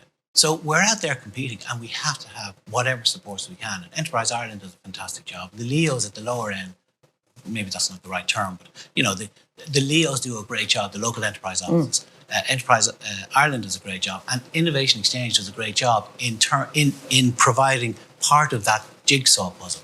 So the jigsaw puzzle, we in Corporate Governance Institute may or may not get anything out of it. We don't know. We're just testing the waters with Connor and with the team and figuring out who do we talk to? How do we talk to the enterprises? Can we do that? Do we have a product or a service that they want? But as a part of the jigsaw, I think it's really, really important. And SkillNets have been doing this for years. Liz was talking about it. They're changing now into expanding their services. So it's all part of the bigger picture. I think the challenge is not, are the services there and the supports there? The challenge is, how do we reach the SMEs and the enterprises and let them know that these various supports are going on? Even nowadays, there are startups who can't figure out how to work with Enterprise Ireland, or where the supports are there supports, and how do I get those supports? And there's supports for food industry, there's supports for the agri industry, there's supports for education, there's supports along the way for all kinds of industries. The challenge is actually how do you find those supports? And it's the PR and the communications around getting those to the right people. Looking at what we're doing here compared to what's happening globally, in other territories and other geographies, how do we compare, say, to the US or to the Nordics, or in terms of this type of engagement? Oh, compared to the US, streets ahead, absolute streets ahead. I'll give you a tiny little anecdote, which is a guy who ran, I think they were called Pivotal Labs, Boulder, Colorado, and I met him. And I was talking to him about the fundraising we were going through and how Enterprise Ireland were matching funds and so on and so forth. And he was blown away. And then when I did some research, I realized I think there was one other country in the world who do that, matching funds and supports for growing companies and starting companies. So Enterprise Ireland was way ahead of their competition, as was the IDA. And this kind of thing here is way beyond. You don't get this in France. You don't get this in Germany. I've not seen it in the UK or Scotland as we travel. We do a lot of business in Norway, Finland, Denmark, UK. And I don't see this kind of support going on. There are government agencies which provide grants and so on, but it's not that collaborative. The collaborative piece that we're talking about. Yeah, I don't see that elsewhere. I'm going to take questions from the audience and also from our virtual audience. So please feel free to ask them before we just say that now before we ask continue with Anthony. Anthony, just in terms of the future then for digital information, how is that looking? Where are we going to go with this? I think Liz put it brilliantly earlier. We're going faster than we've ever gone before, and we're not turning back. You know, and in Microsoft we used to say, well, change is constant. Change is constant. So, you know, our expectations. Actually, it's really interesting because we do a lot of business in B2C, business to consumer. Yeah. And expectations go up. Our expectations on booking a flight go up. Our expectations on getting to the airport have increased. You know, our expectations on, I want a taxi now. It's all gone up as consumers, and that flows through to businesses, be they small or large. Oh, yeah. It flows through our expectations in dealing with banks. Our expectations in fundraising have gone up. You know, we're going through a fundraise at the moment, and my expectations are, I don't want to spend 9 months doing this. I want to spend about 9 days doing this. Yeah. That's it. Finished. Now, how do I do that? And 3 clicks. Well, if I can get 2 million quid in 3 clicks, I'd be happy. But do you know what I mean? It's like the expectation, even on a fundraising. So you know, if I was to raise 2 or 3 million quid 10 years ago, I know it would have been really hard, really laborious. I would have got 17,000 no's. Nowadays, I'm making a few phone calls and figuring out, okay, who's got the best sort of money for me? It's not, you know, it's not quite, you know, here, you know, nobody's throwing money, but it's becoming, so the expectations at all levels has changed. And, you know, Stripe, for instance, has changed the expectation on online payments. They just completely changed it altogether. And they still can't call themselves a startup. Absolutely, that's the mentality, isn't it? $100 billion. Yeah. Brilliant. Well, look, I think we leave it there. Have we any questions? Yes. Hi, how are you? Come on. Congratulations on what you've done so far. Thank you.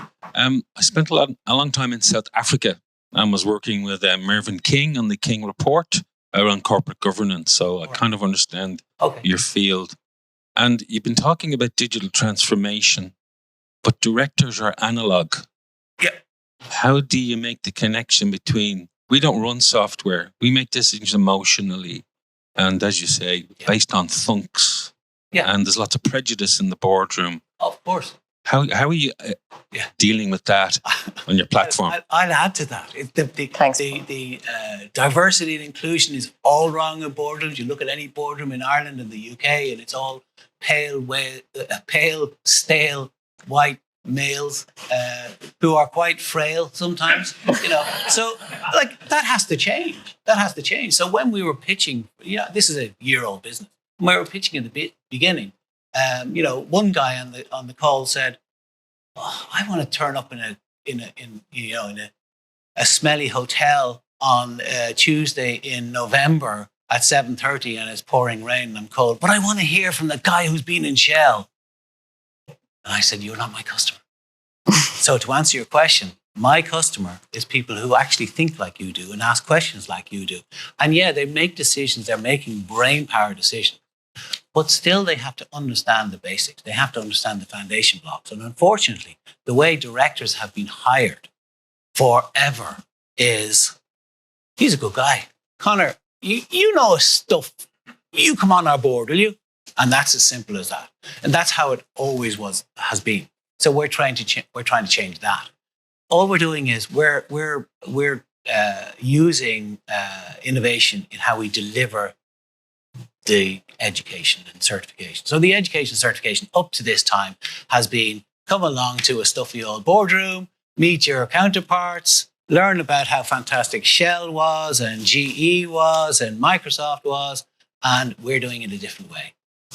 Do it anytime you like, do it online, it's very flexible. You meet the same kind of people. They're all probably, our audience is definitely over 45. There's some coming in their 30s, but they're not 20s. But most of them are over 45, over 50. So how do we innovate there? We innovate by delivering the relevant information very fast. So ESG is not available. This is amazing, but ESG is not available as a diploma anywhere in the world. Hurrah! Fantastic. What an opportunity. Because ESG is going to be with us for years. So we're going to roll out ESG as fast as we can. So, that doesn't, how do we get that into the boardroom? How do we get that new thinking into the boardroom? We do it through education. And that's what I mean by innovation without changing, the change will then appear and will come to the boardroom. The interesting thing, by the way, is we're in business about a year.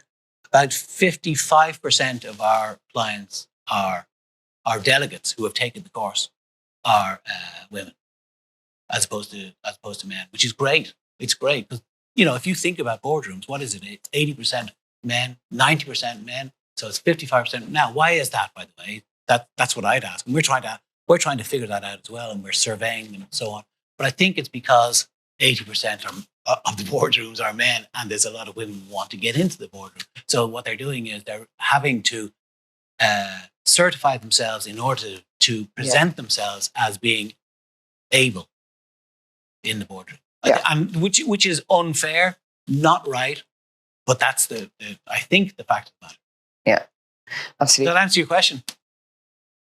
Thank you so much, Anthony. I see Fergal in the wings here waiting for us, and Conor over my shoulder. Okay. I was going to say something about male pale instead, but I won't. Too late. So listen, thank you so much, Anthony, so for taking much. the time Thanks. to talk to us this Yeah, afternoon. no worries. Thank you very much. All right. Thanks, Conor. Conor, hand it back to you.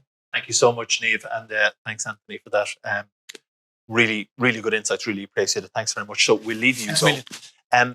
The other angle we wanted to explore is that we've heard from the corporate, and we wanted to get an SME kind of viewpoint and an SME angle on kind of the process.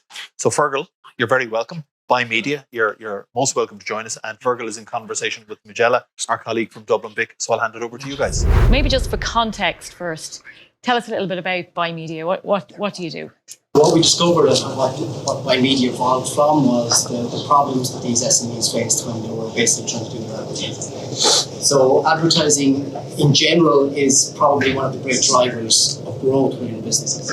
So advertising drives revenue, drives profits, drives market share. But unfortunately, from an SME perspective, they're very, very bad at doing it. So there's almost like a formula of planning, purchasing, management, and measurement that an SME or a large business will generally go through when they're advertising. Unfortunately, SMEs don't do that very, very well. So we basically created a platform, and a lot of people have spoken about digitalization and automation and data, and basically we brought all those processes to the SME advertisers. So we have a platform which allows SME advertisers to plan, purchase, manage, and measure their advertising much more effectively, which then leads into business growth much more efficiently. Okay, excellent. So you've talked there about SMEs, SMEs being your target. Was that one of the reasons why when the call out came for Innovation Exchange, was that something that kind of resonated with you? Okay, we sell to SMEs. We haven't really tried the corporates yet, or was that an element of the attraction? Absolutely, yeah. There was our target audience was we'd looked at the advertising market, and we'd done a huge amount of research into the advertising market, and there was a very big a gap in terms of the different types of advertisers who were in the market. So you had the big brands at the top level, the likes of the Cokes, Nike, Procter & Gamble. Procter & Gamble spend $7 billion annually on advertising. Wow. Then below the waterline, you have a huge cohort, tens of thousands, hundreds of thousands of small, medium enterprise advertisers, and that was always our aim was to help those guys because the big brands had all the help that they already needed. So our aim was to help the small guys. So to do that, then we had targeted that sort of audience. But then as we were going through our own commercialization of the product and the journey and taking on customers, we sort of started to realize actually there's a huge cohort of maybe not small, medium enterprise guys, maybe not quite the big, huge brands, but these type of corporates that still suffer the same problems as the SMEs around planning, purchasing, management, and measurement when advertising, but we couldn't access them. Okay. We didn't know how to get in with them. And so we started even things like, the government procurement, e-tenders and things like that. And it's just an absolute nightmare. It's particularly now I won't talk about anybody else's space, but in the advertising space, they basically have a single framework in place for advertising in Ireland. So one company has access to every governmental organisation when it comes to advertising. And so it's a closed shop. You can't get in with government organisations. So you can't even get in at the beginning of the pipeline. There's no way to even put in a tender. So a lot of the requests for tender documentation would have some of the criteria we've seen is you have to have 5 million in cash in the bank. to apply for the tender in the first place. You have to have international. You have to have customers in at least 20 plus countries. So for a small, medium enterprise startup like we all are here today, it's virtually impossible to get into those sort of governmental tenders. So when the opportunity came to maybe talk to the bigger type businesses and find out their procurement processes, find out who the right people to talk to within the organizations, that was like a godsend to us. It was like, okay, we can now climb the ladder a little bit in terms of our customer profiles. And also, I suppose, the fact that Dublin BIC were involved. You know, we've gone through the investor readiness program with Dublin the BIC. journey. We've been, Michael mentioned Future Scope earlier on. We were in the final forum Future Scope in 2018. So we've gone through the whole Dublin BIC kind of engagement. And so when something, an innovative idea or a new program comes out from Dublin BIC, it's always something that catches our attention anyway. So the people involved, the chance to deal with maybe bigger companies, I think the growth mindset piece as well. You know, as a startup and a scale up, you're generally kind of in that growth mindset. But a lot of the bigger businesses that we might have been trying to target might not necessarily have been. So the opportunity to meet businesses on the larger scale who obviously had that growth mindset as well, because they were thinking, okay, how can we engage with more innovative companies? And for us to have the ability to talk to them was brilliant. Brilliant. So can I just bring you back just a little bit to, you know, you've been talking about the difficulty you had in getting into kind of government and public sector.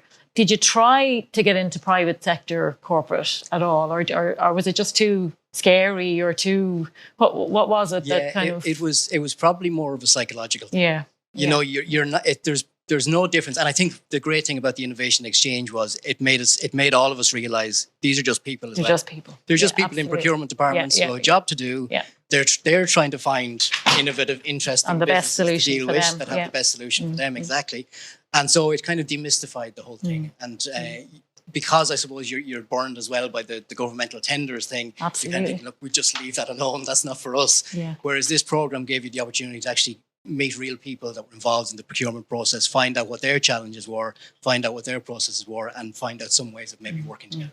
Because it's about matching your sales process to their buying process, isn't it really? And unless you can understand that buying process, it is a mystery. It's 100%. And I think the fact, like, maybe we're blessed as well just with the larger businesses that are on this program, but they're all very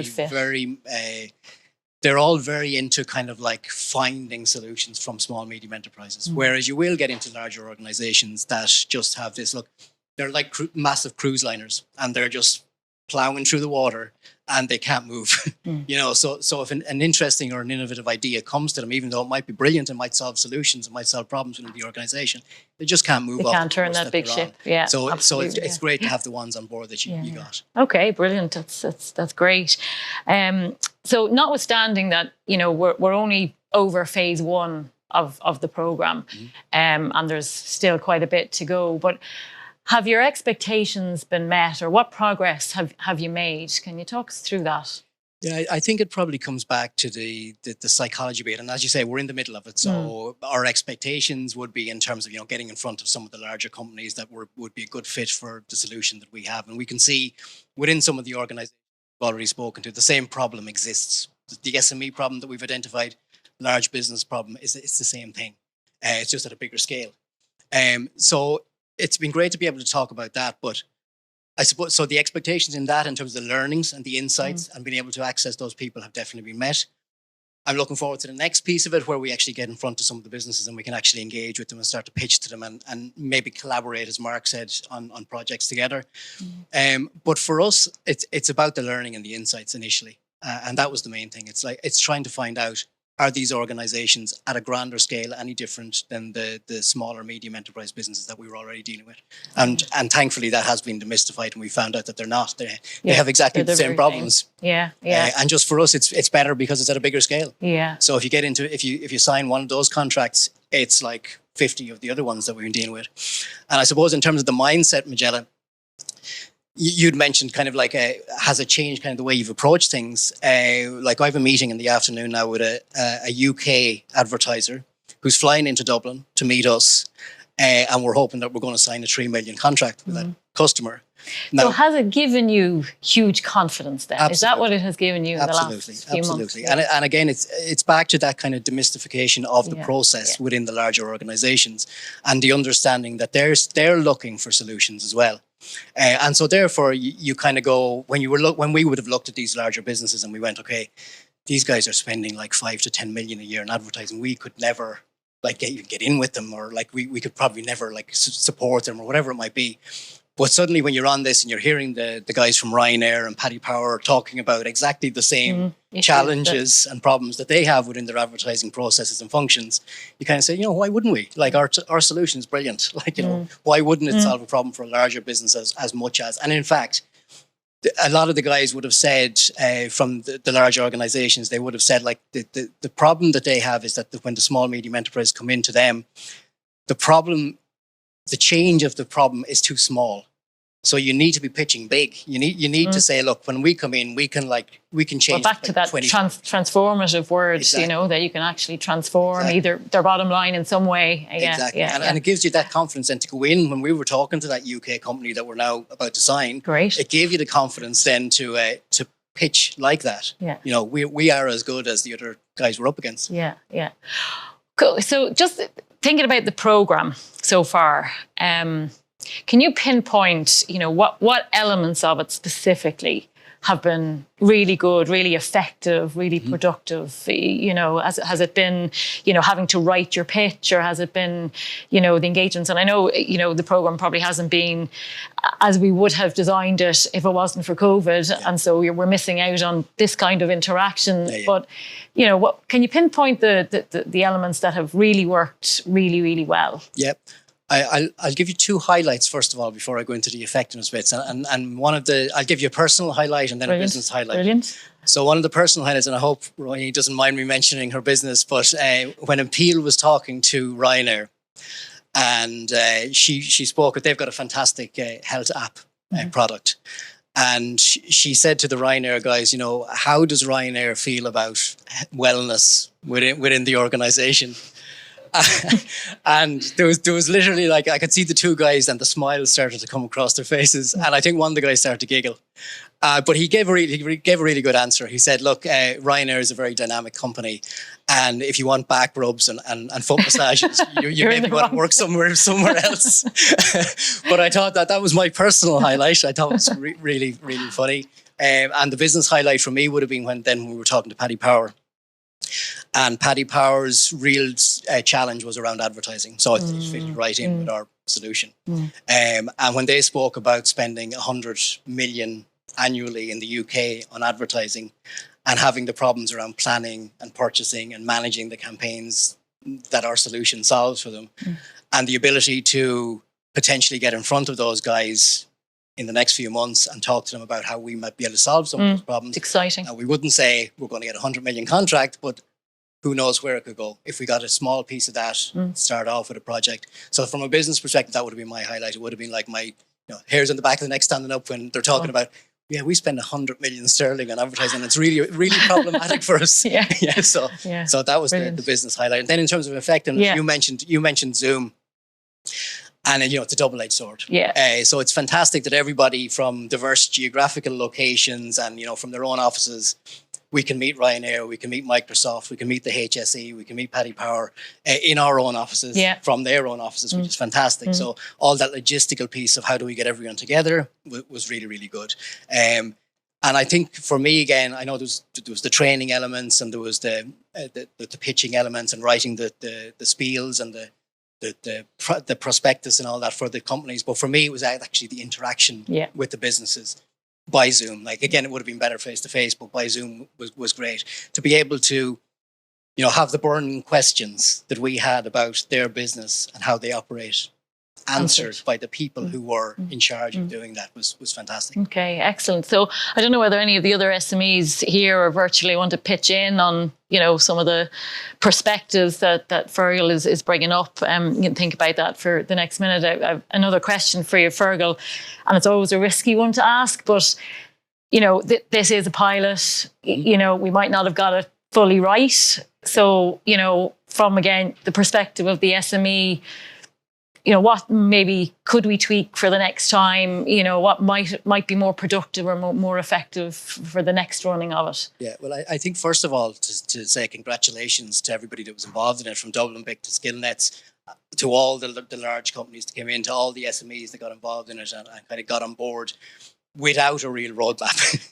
There was kind of a general idea of this is how it might work over the next few months, and everybody just weighed in and got on board. So from our organization, we would have liked to see, and again, probably for the next one, is kind of what is the schedule? Yeah. Like, how are things going to fall into place? Yeah. It was a because bit there vague. is a bit of like, well, when are we doing the pitching? Yeah. And like, do we get in front of businesses and how Fair does enough. that work? Yeah. And Yeah. what's the final outcomes? And, all of that piece. So I think more of a roadmap to how the whole thing is going to work. And I know it's a pilot, so Yeah. doesn't No, bother- but that's fair doesn't enough. bother So us. you can kind of set your own expectations in terms of timeline and in terms of, when you want things to happen for your business, that if it's going at a particular pace, that you can align with that. And then the other thing that I would love, and I think Liz touched on this earlier on about the different verticals and maybe putting it into kind of different pots of businesses or whatever.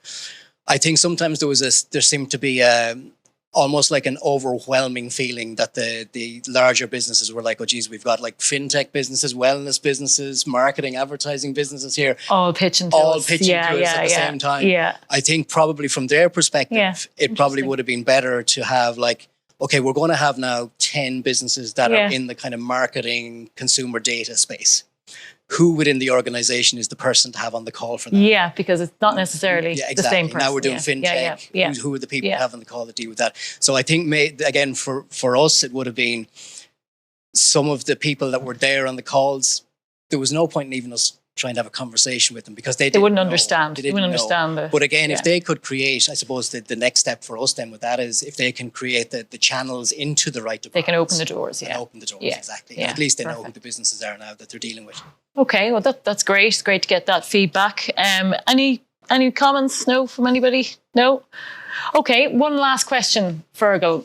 So when this is, say, over, and I don't think it's ever really going to be over because the doors are going to be open and it'll continue, but when you look back on the Innovation Exchange, what will be the difference between you saying that was really worthwhile doing, that was a success for Buy Media, or not? Yeah.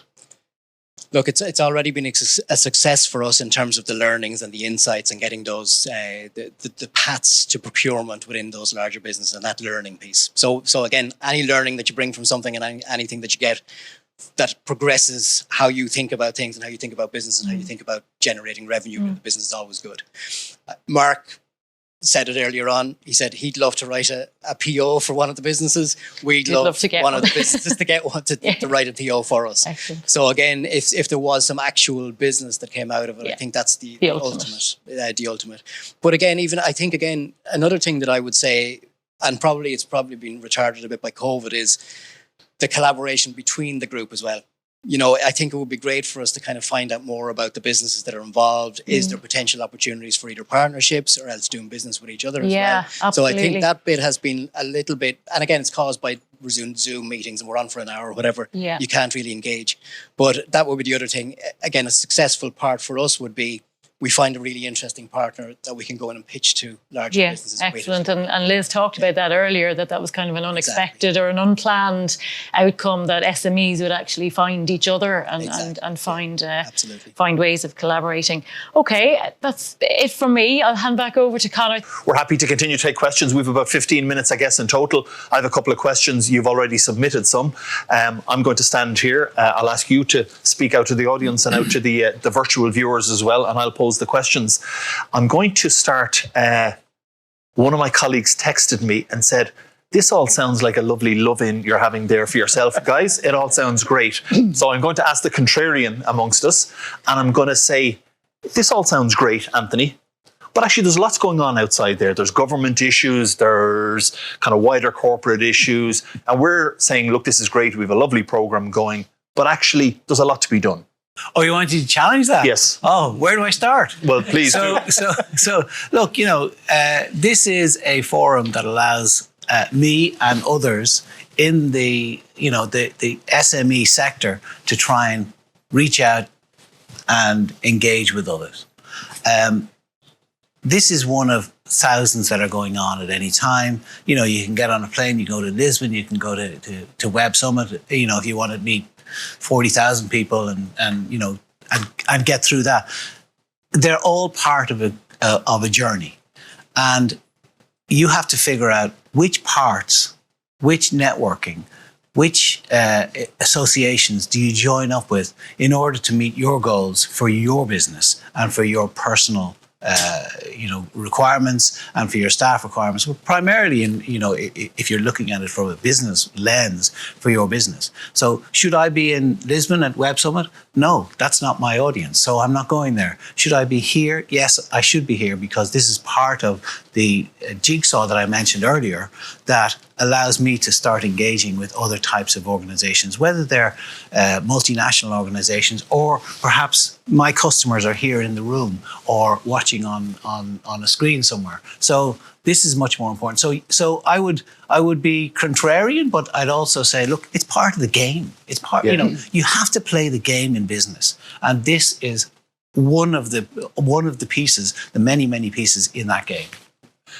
Thanks, Anthony. I'll hand that to you, Fergal, because I want to pick up on that point. You're probably an earlier stage startup, but how do you decide which ones to take part and which ones not? Like, you could spend your day going to events and conferences and talks and all of that. How do you decide which are the ones that you want to go for and which are the ones that you don't? What's your decision process? Yeah, so for me personally, I would look at a few things. Okay, am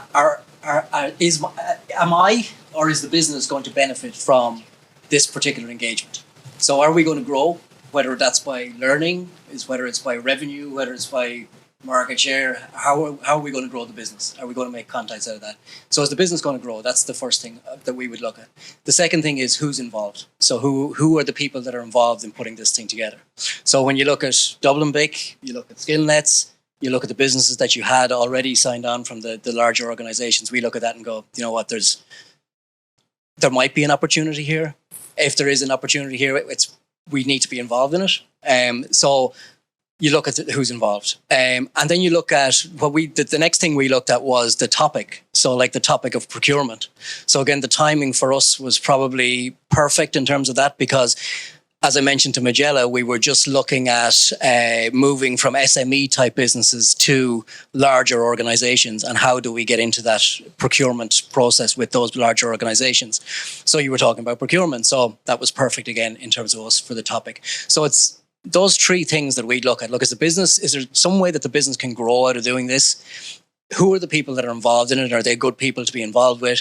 And finally, then, is the topic something that's timely and right for us? Because you could be looking at like scale up stuff that's 3 years down the line, and it's not. You're not ready for it. So why get involved in it? So all of those three things came together in this program. Superb. Liz, if I could come to you, and we've heard, I think, from a couple of the contributors, and you brought it up yourself, around a sectoral view of the programme. And where might we refine that as we move forward from a SkillNet perspective, as you look at kind of the areas? I know there was a question come in, and Anthony mentioned around kind of Edtech. We've heard about financial services. Have you a view on kind of the big, broad buckets that you're seeing from a SkillNet perspective that we should maybe start to focus on as we move into next year? That's a good question. I mean, we're in about 75 different industries, so we're quite happy to represent all industries across the country. I think if we can get a model that works, there should be no reason why we can't replicate that wherever we want to go. And really then it becomes about where are the multinationals and where are the SMEs and where have we got enough collective mass to make sense to go into that vertical that might be interested in this program. And I think what you said earlier was really interesting, that whilst you might not be on the right call with the right people at that moment, there has already been a lot of engagement from the multinationals but I know who you should talk to in my organisation. And there's I can see another branch going off there already of how that might work. And your comment on PayPal was really interesting. I was thinking that was exactly the right one for you. Also, just in relation to what the guys had said there as well, and a lot of people have brought up procurement in the public sector. And being in the public sector in SkillNet Ireland, you know, we're huge buyers. And when I talk about investing 60 million a year, we buy 60 million of services through our networks, through ourselves each year. And we're changing as well. And And that mechanism is changing. You know, we have directives to support more SMEs than ever. And so I think challenging assumptions around how hard it is to navigate that procurement or ruling things out because of what has happened in the past, that's a constant assumption that should be challenged by SMEs as well, because the public sector is changing too, and they've had to move at pace with what's happened in the last year or two as well. So it's one worth bearing in mind that we'll probably tackle in the programme too. And is there, I mean, are you seeing from the public procurement perspective, because at some point we're going to hit that roadblock where you come into a big government department and there's a 12 or 24-month procurement cycle. Are you seeing advances in there, a speeding up of that process? What are you seeing from your perspective? Yeah, I mean, we've seen lots of advances over the last year or two, and the piece of the business I work in has to be renowned for agility. You know, I've had to put programs on the ground around Brexit and customs, around COVID responses, around reopening of businesses, and they don't have that luxury of 6 months in procurement to wait to get on the ground. And a lot of other departments are finding that too. I would say as well that it's very much governed by the amount of spend, and there are much easier wins in smaller amounts of spend in lots of buckets than one big amount of spend, and they tend to move more quickly. Even in the HSE, we've seen Martin Curley pitching to us as well. And you can see what he's doing in there. He now has a whole part of his business, which is all around moving quickly, getting agility, getting proof of concept, and then moving it into procurement. So yeah, I think that the landscape's changing. And there's probably a piece of work for us early next year where we explore a specific strand, I guess, around procurement in government department. Yeah, absolutely. Maybe. Mark, I see you nodding your head. Yeah, like my experience with procurement in the public sector or any large customer, you need to understand the problem statement, or you need to have a relationship. So you do need to have that sort of internal sponsor. So, you know, we wouldn't tender for anything in the public sector unless we had a sense of who was buying and had we done any work. Do they know who we are? So there's the value that we can bring. And only then, we wouldn't do anything sort of blind. Now, you might do and say, well, there's a large public sector body that we want to establish a relationship. So we'll invest time, we'll do a tender out of the blue, and we'll shrink wrap it, and it'll look beautiful, and they'll answer all the questions. We won't expect them to buy it, but we use that as a jumping off point for the next dialogue. So now that we know you through this process, we're going to know you lots for the next time you come around. So yeah, you got to choose your battles and choose them carefully, because you can spend and spin a lot of wheels, spend a lot of time and money in a process. But if you know your customer and you know your stakeholder, that will definitely help. And that's not necessarily to do with size or scale.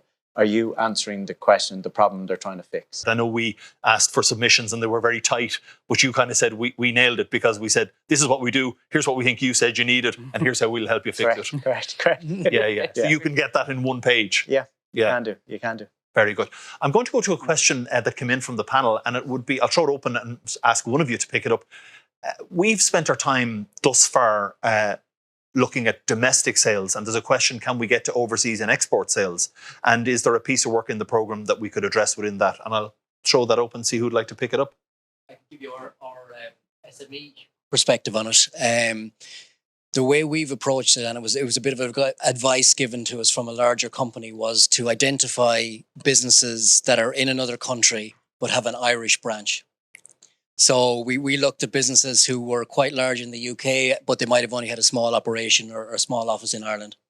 We then approached that business in the Irish market, did a really good job for them in the Irish market. And this client that I mentioned earlier on that we're meeting from the UK this afternoon is actually a result of that. So we did business with them here in Ireland. They went, can you do that in the UK for us? And we went, of course we can. So we are now getting business. We're basically taking over their advertising contract for the UK market as well. So that's how we've approached it, and it seems to be paying dividends. So perhaps don't look at the UK or the US as a market and go, okay, who are we going to identify there? Say, is there actually an Irish company that's in that country that we're trying to get into that we can actually maybe do some work for here, first of all, and then get a champion there to kind of sponsor us in the other country? Anthony, I see you nodding your head. Have you a perspective on that?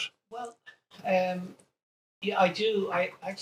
There's two different routes that I would immediately consider. And the first one would be present yourself as international. So what you're doing is you're selling yourself and your services, and it doesn't matter what they are, but you're selling them as an international company. So the buyer or potential buyer will have to dig hard to figure out, are you American? Are you British? Are you from Germany? And that might put you in an advantageous position, or it might not. You might be just in with a whole bunch of others. But then, you have to think about who's buying. Now, the other side of that would be, well, do you want to present yourself as Irish? And what are the advantages of being that? And one of them is, as Fergal says, Fergal, isn't it? Mm-hmm. Whereas you might not want to present yourself as Irish if you're trying to pitch to the City of London, because they maybe don't like the paddies, for whatever reason. So you have to decide. It's back to this focus, and you have to decide, what are you as a business, who are your customers, and what do they think. It's not really about what you think. It's about what they think and how do they present. What are your values in their eyes, and what are your smarts, and what are you bringing to them in their eyes? If you're bringing an Irish voice and they don't want to talk to the Irish people, then you don't bring that.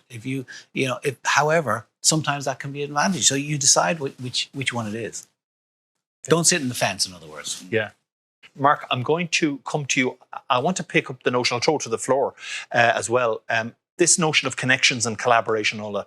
You've mentioned a couple of times, you met a couple of guys here this morning, you've had some chats, it's moving along, we're meeting people first time face to face, and we're getting back into it.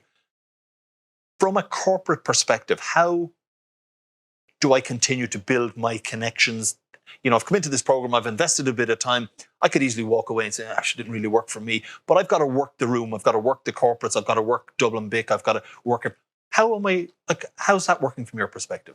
In this case, I have my day job, and this is over and above. And I was just thinking about it there, and internalizing both in myself, but in my own organization. How do I bring the energy from this room back internally into Expleo and say, like, lads, you got to get on board. So, I've got a sales job to do internally now, to capture the energy, the excitement, and all the capability that's here amongst us all.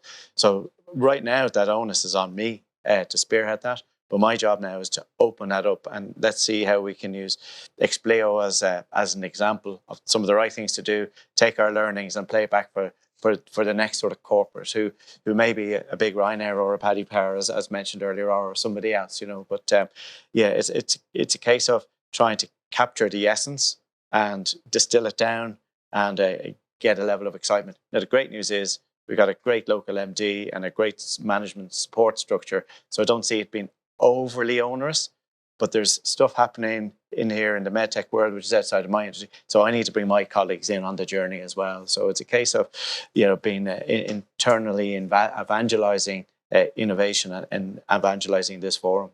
And I think it talks to actually what's at the core of this program, that we've got to find that Mark Kenny's at the front of Expleo, and then we've got to get you to evangelize internally for us, because if we try banging down that big door, we could be there forever. So our job is to get you, and then get you to get the rest. Well, we all help each other, you see.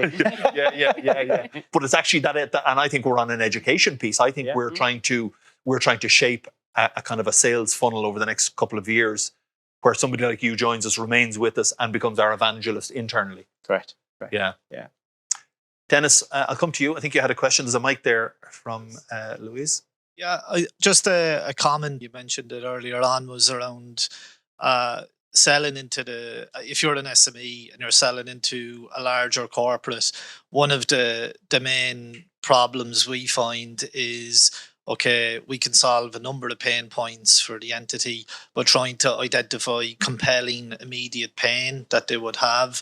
So I suppose we found a lot of our pitches back to the corporates kind of generic. Okay, if you've data pain, this is what we could do. If you want to accelerate into product, this is what we could do. But kind of a suggestion or an idea might be, if the corporates identified these are the top 3 immediate pain points that we're budgeted for, we're willing to transact on, and then it could enable either an SME like ourselves give a much more targeted response.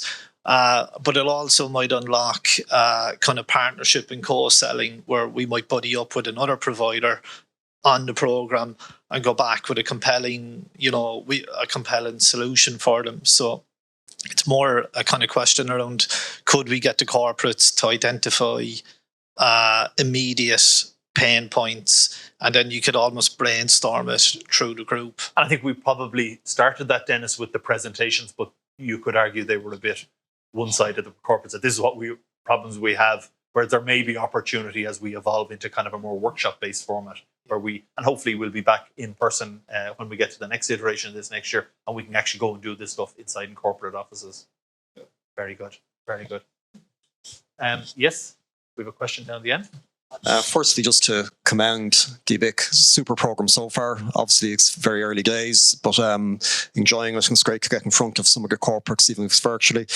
Just firstly, to stick up for the over 50s grey hair directors, male directors. I suppose just reading Michael Smurfit's biography recently, up to the 80s, if you weren't a Protestant male, you wouldn't get near a boardroom in Ireland. So into the 90s, very good for women to get on to.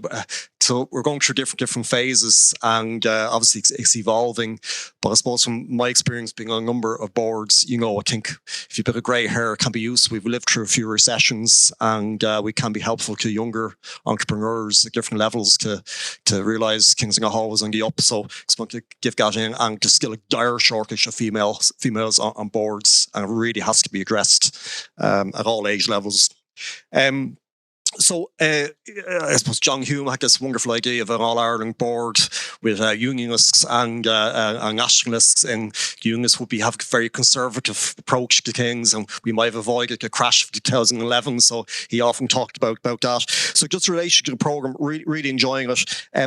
I suppose a little bit nervous. Today's great pitch is, are we going to see some metrics and some feedback? So from my startup, obviously we're very, like everyone here, we're very eager to engage with startups, with corporates. Previously, Leo ran the Plato program and the Skill R, started from 1997, and there was 2 corporates appointed to a group of startups and SMEs, and that was very, very successful. But that was a long engagement. So I suppose just would like to hear about what the outcomes will be, how the outcomes will be measured. I would love to have some feedback if I'm rejected in the talent show. Yes. If I'm voted out, you guys pressing the buzzers up there, I can take that. But I would love some feedback from the corporates, and also after the initial meeting, Mark, we're certainly not asking you to keep involved for 2 years, but is there going to be more engagement through Plato, for example? We got a wonderful opportunity to really get into the meat of the corporates we're involved in. So what's happening after this? Will we know why we're not a fit? Will we get some feedback? Will there be engagement after that? But listen, guys, thanks very much. Wonderful opportunity to engage with corporates, and I really appreciate it. I'll take it, and then maybe I'll ask Liz if she'd like to comment. So the first one is the process, and I think Fergal mentioned we're kind of making this up as we go along. So we are very much in a. you said it much more diplomatically, but we're in very much a kind of a pilot phase, and we're building this program as we go. So I think as we're going through, we're learning the steps. We didn't know the steps when we started, but we're learning as we go. So I think where we're at now in the process is we've seen the corporates pitching to the SMEs. We've received the submissions from the SMEs back to the corporates. And now we've hit the problem that you've all hit. So we're trying to move the corporates to kind of review them and to come back to us. And I think that'll happen in November. If you had asked me at the start, I would have thought it was October, but it's an extra couple of weeks in the process. But it will happen because the people that are working with us, the likes of Mark and his company, are very committed to what we're trying to do. So we will get that. So in terms of the process, I think as we move through November, all of the corporates will have reviewed your submissions. We will get detailed feedback, and we will give you that detailed feedback to say, didn't fit for now. But I do make the point, you're joining an ecosystem, you're not joining a program. So you might not fit today, but you may very well fit in 6 months' time or in 9 months' time, and we will continue to offer you opportunities, which is what we're trying to do. So the answer to the question is we'll give you the feedback, and that feedback will be relevant for today. And then we will say, but stay with us because new corporates are joining. And I think, again, it was you, Fergal, we're talking about sectors. And, as we get more participants onto the program, we probably won't offer you everything, Pat. We'll come back and say, actually, there's these people in, they've a very specific, or do you want to talk to them? And I think it'll become much more tighter as we move through it. And the third one then you said was around engagement. And I just want to be very clear, this is not a a training program or a mentoring program. We did ask you to do a bit of kind of training before we got started. That was just limbering up, getting on the pitch. This is a business program. And I think both Liz said it and Mark said it. Success for us is POs. That's what success looks like. And if we get there by the end of the year, early next Q1, I think we'll have a start. Mark I have my pen, Mark, so you're not going anywhere. But we have that. But actually, success will look like to us over the years to come. Have we built an ecosystem? Have we built the engagement marketplace? And are people writing business to each other? That's really what success looks like. And I think we need to build a big funnel no more than you're doing. We started off, I think, with 103 SMEs, and we had about 15 corporates, and we're working our way through that now. I think we'll double that as we get to next year, and then we'll double it again. It goes national, as Liz said. We get into sectors. So you've joined an ecosystem, not a program. And if we can build it properly around a marketplace engagement, I think that's where the real benefit comes from. And I think Mark and I were just chatting in the corridor there, and there's a big element of that timing piece of you might have pitched to a multinational with a specific issue today and it's just not right, but it might be right in 6 months' time because it might be right for their customer in 6 months' time. And we were talking about a way now of making sure we have an ecosystem or a repository or whatever we want to call it of being able to keep hold of all these moving parts so that when a new MNC comes on board, or indeed an existing one with a new challenge, that we have all of that to hand. So I think it is all about the timing piece, the longer term, and just making sure we probably have a bit of work to do behind the scenes of making sure we've got the right platform there to manage all of that. And I do take your point, though. What we need to get better at a little bit, Pat, to answer the question is to say, you submitted, we took it through the process, it hasn't worked, and maybe it's a portal or something where you go in and you're looking, it's almost a self-serve or something like that. Yeah. So you're not kind of saying to us, well, I sent it to you lads 3 or 4 weeks ago. It's gone a bit radio silent. So we need to probably get a bit better at the comms element of how do we manage. We got that. Mark's looked at it. They're not interested. Here's why. But actually, if you brought it around this way and brought it back again, he might be. And that, I think, will get us to be a very valuable place. Yeah. I'm going to call it there, guys. We're way over time. And I think we're going to go for a little bit of networking. And I think our Claire, for the physical participants, I think we're going across there for some networking. To our audience online, thanks for joining us this morning. I hope everyone enjoyed it. This is the first of many. Thank you for your time, and thanks to our participants, and thanks to SkillNet for sponsoring us in this program, and to my colleague Claire for actually doing all the work. I just stand up here and talk, but she actually does all the work. Well done, Claire. And we look forward to seeing you all again soon. So thanks very much indeed.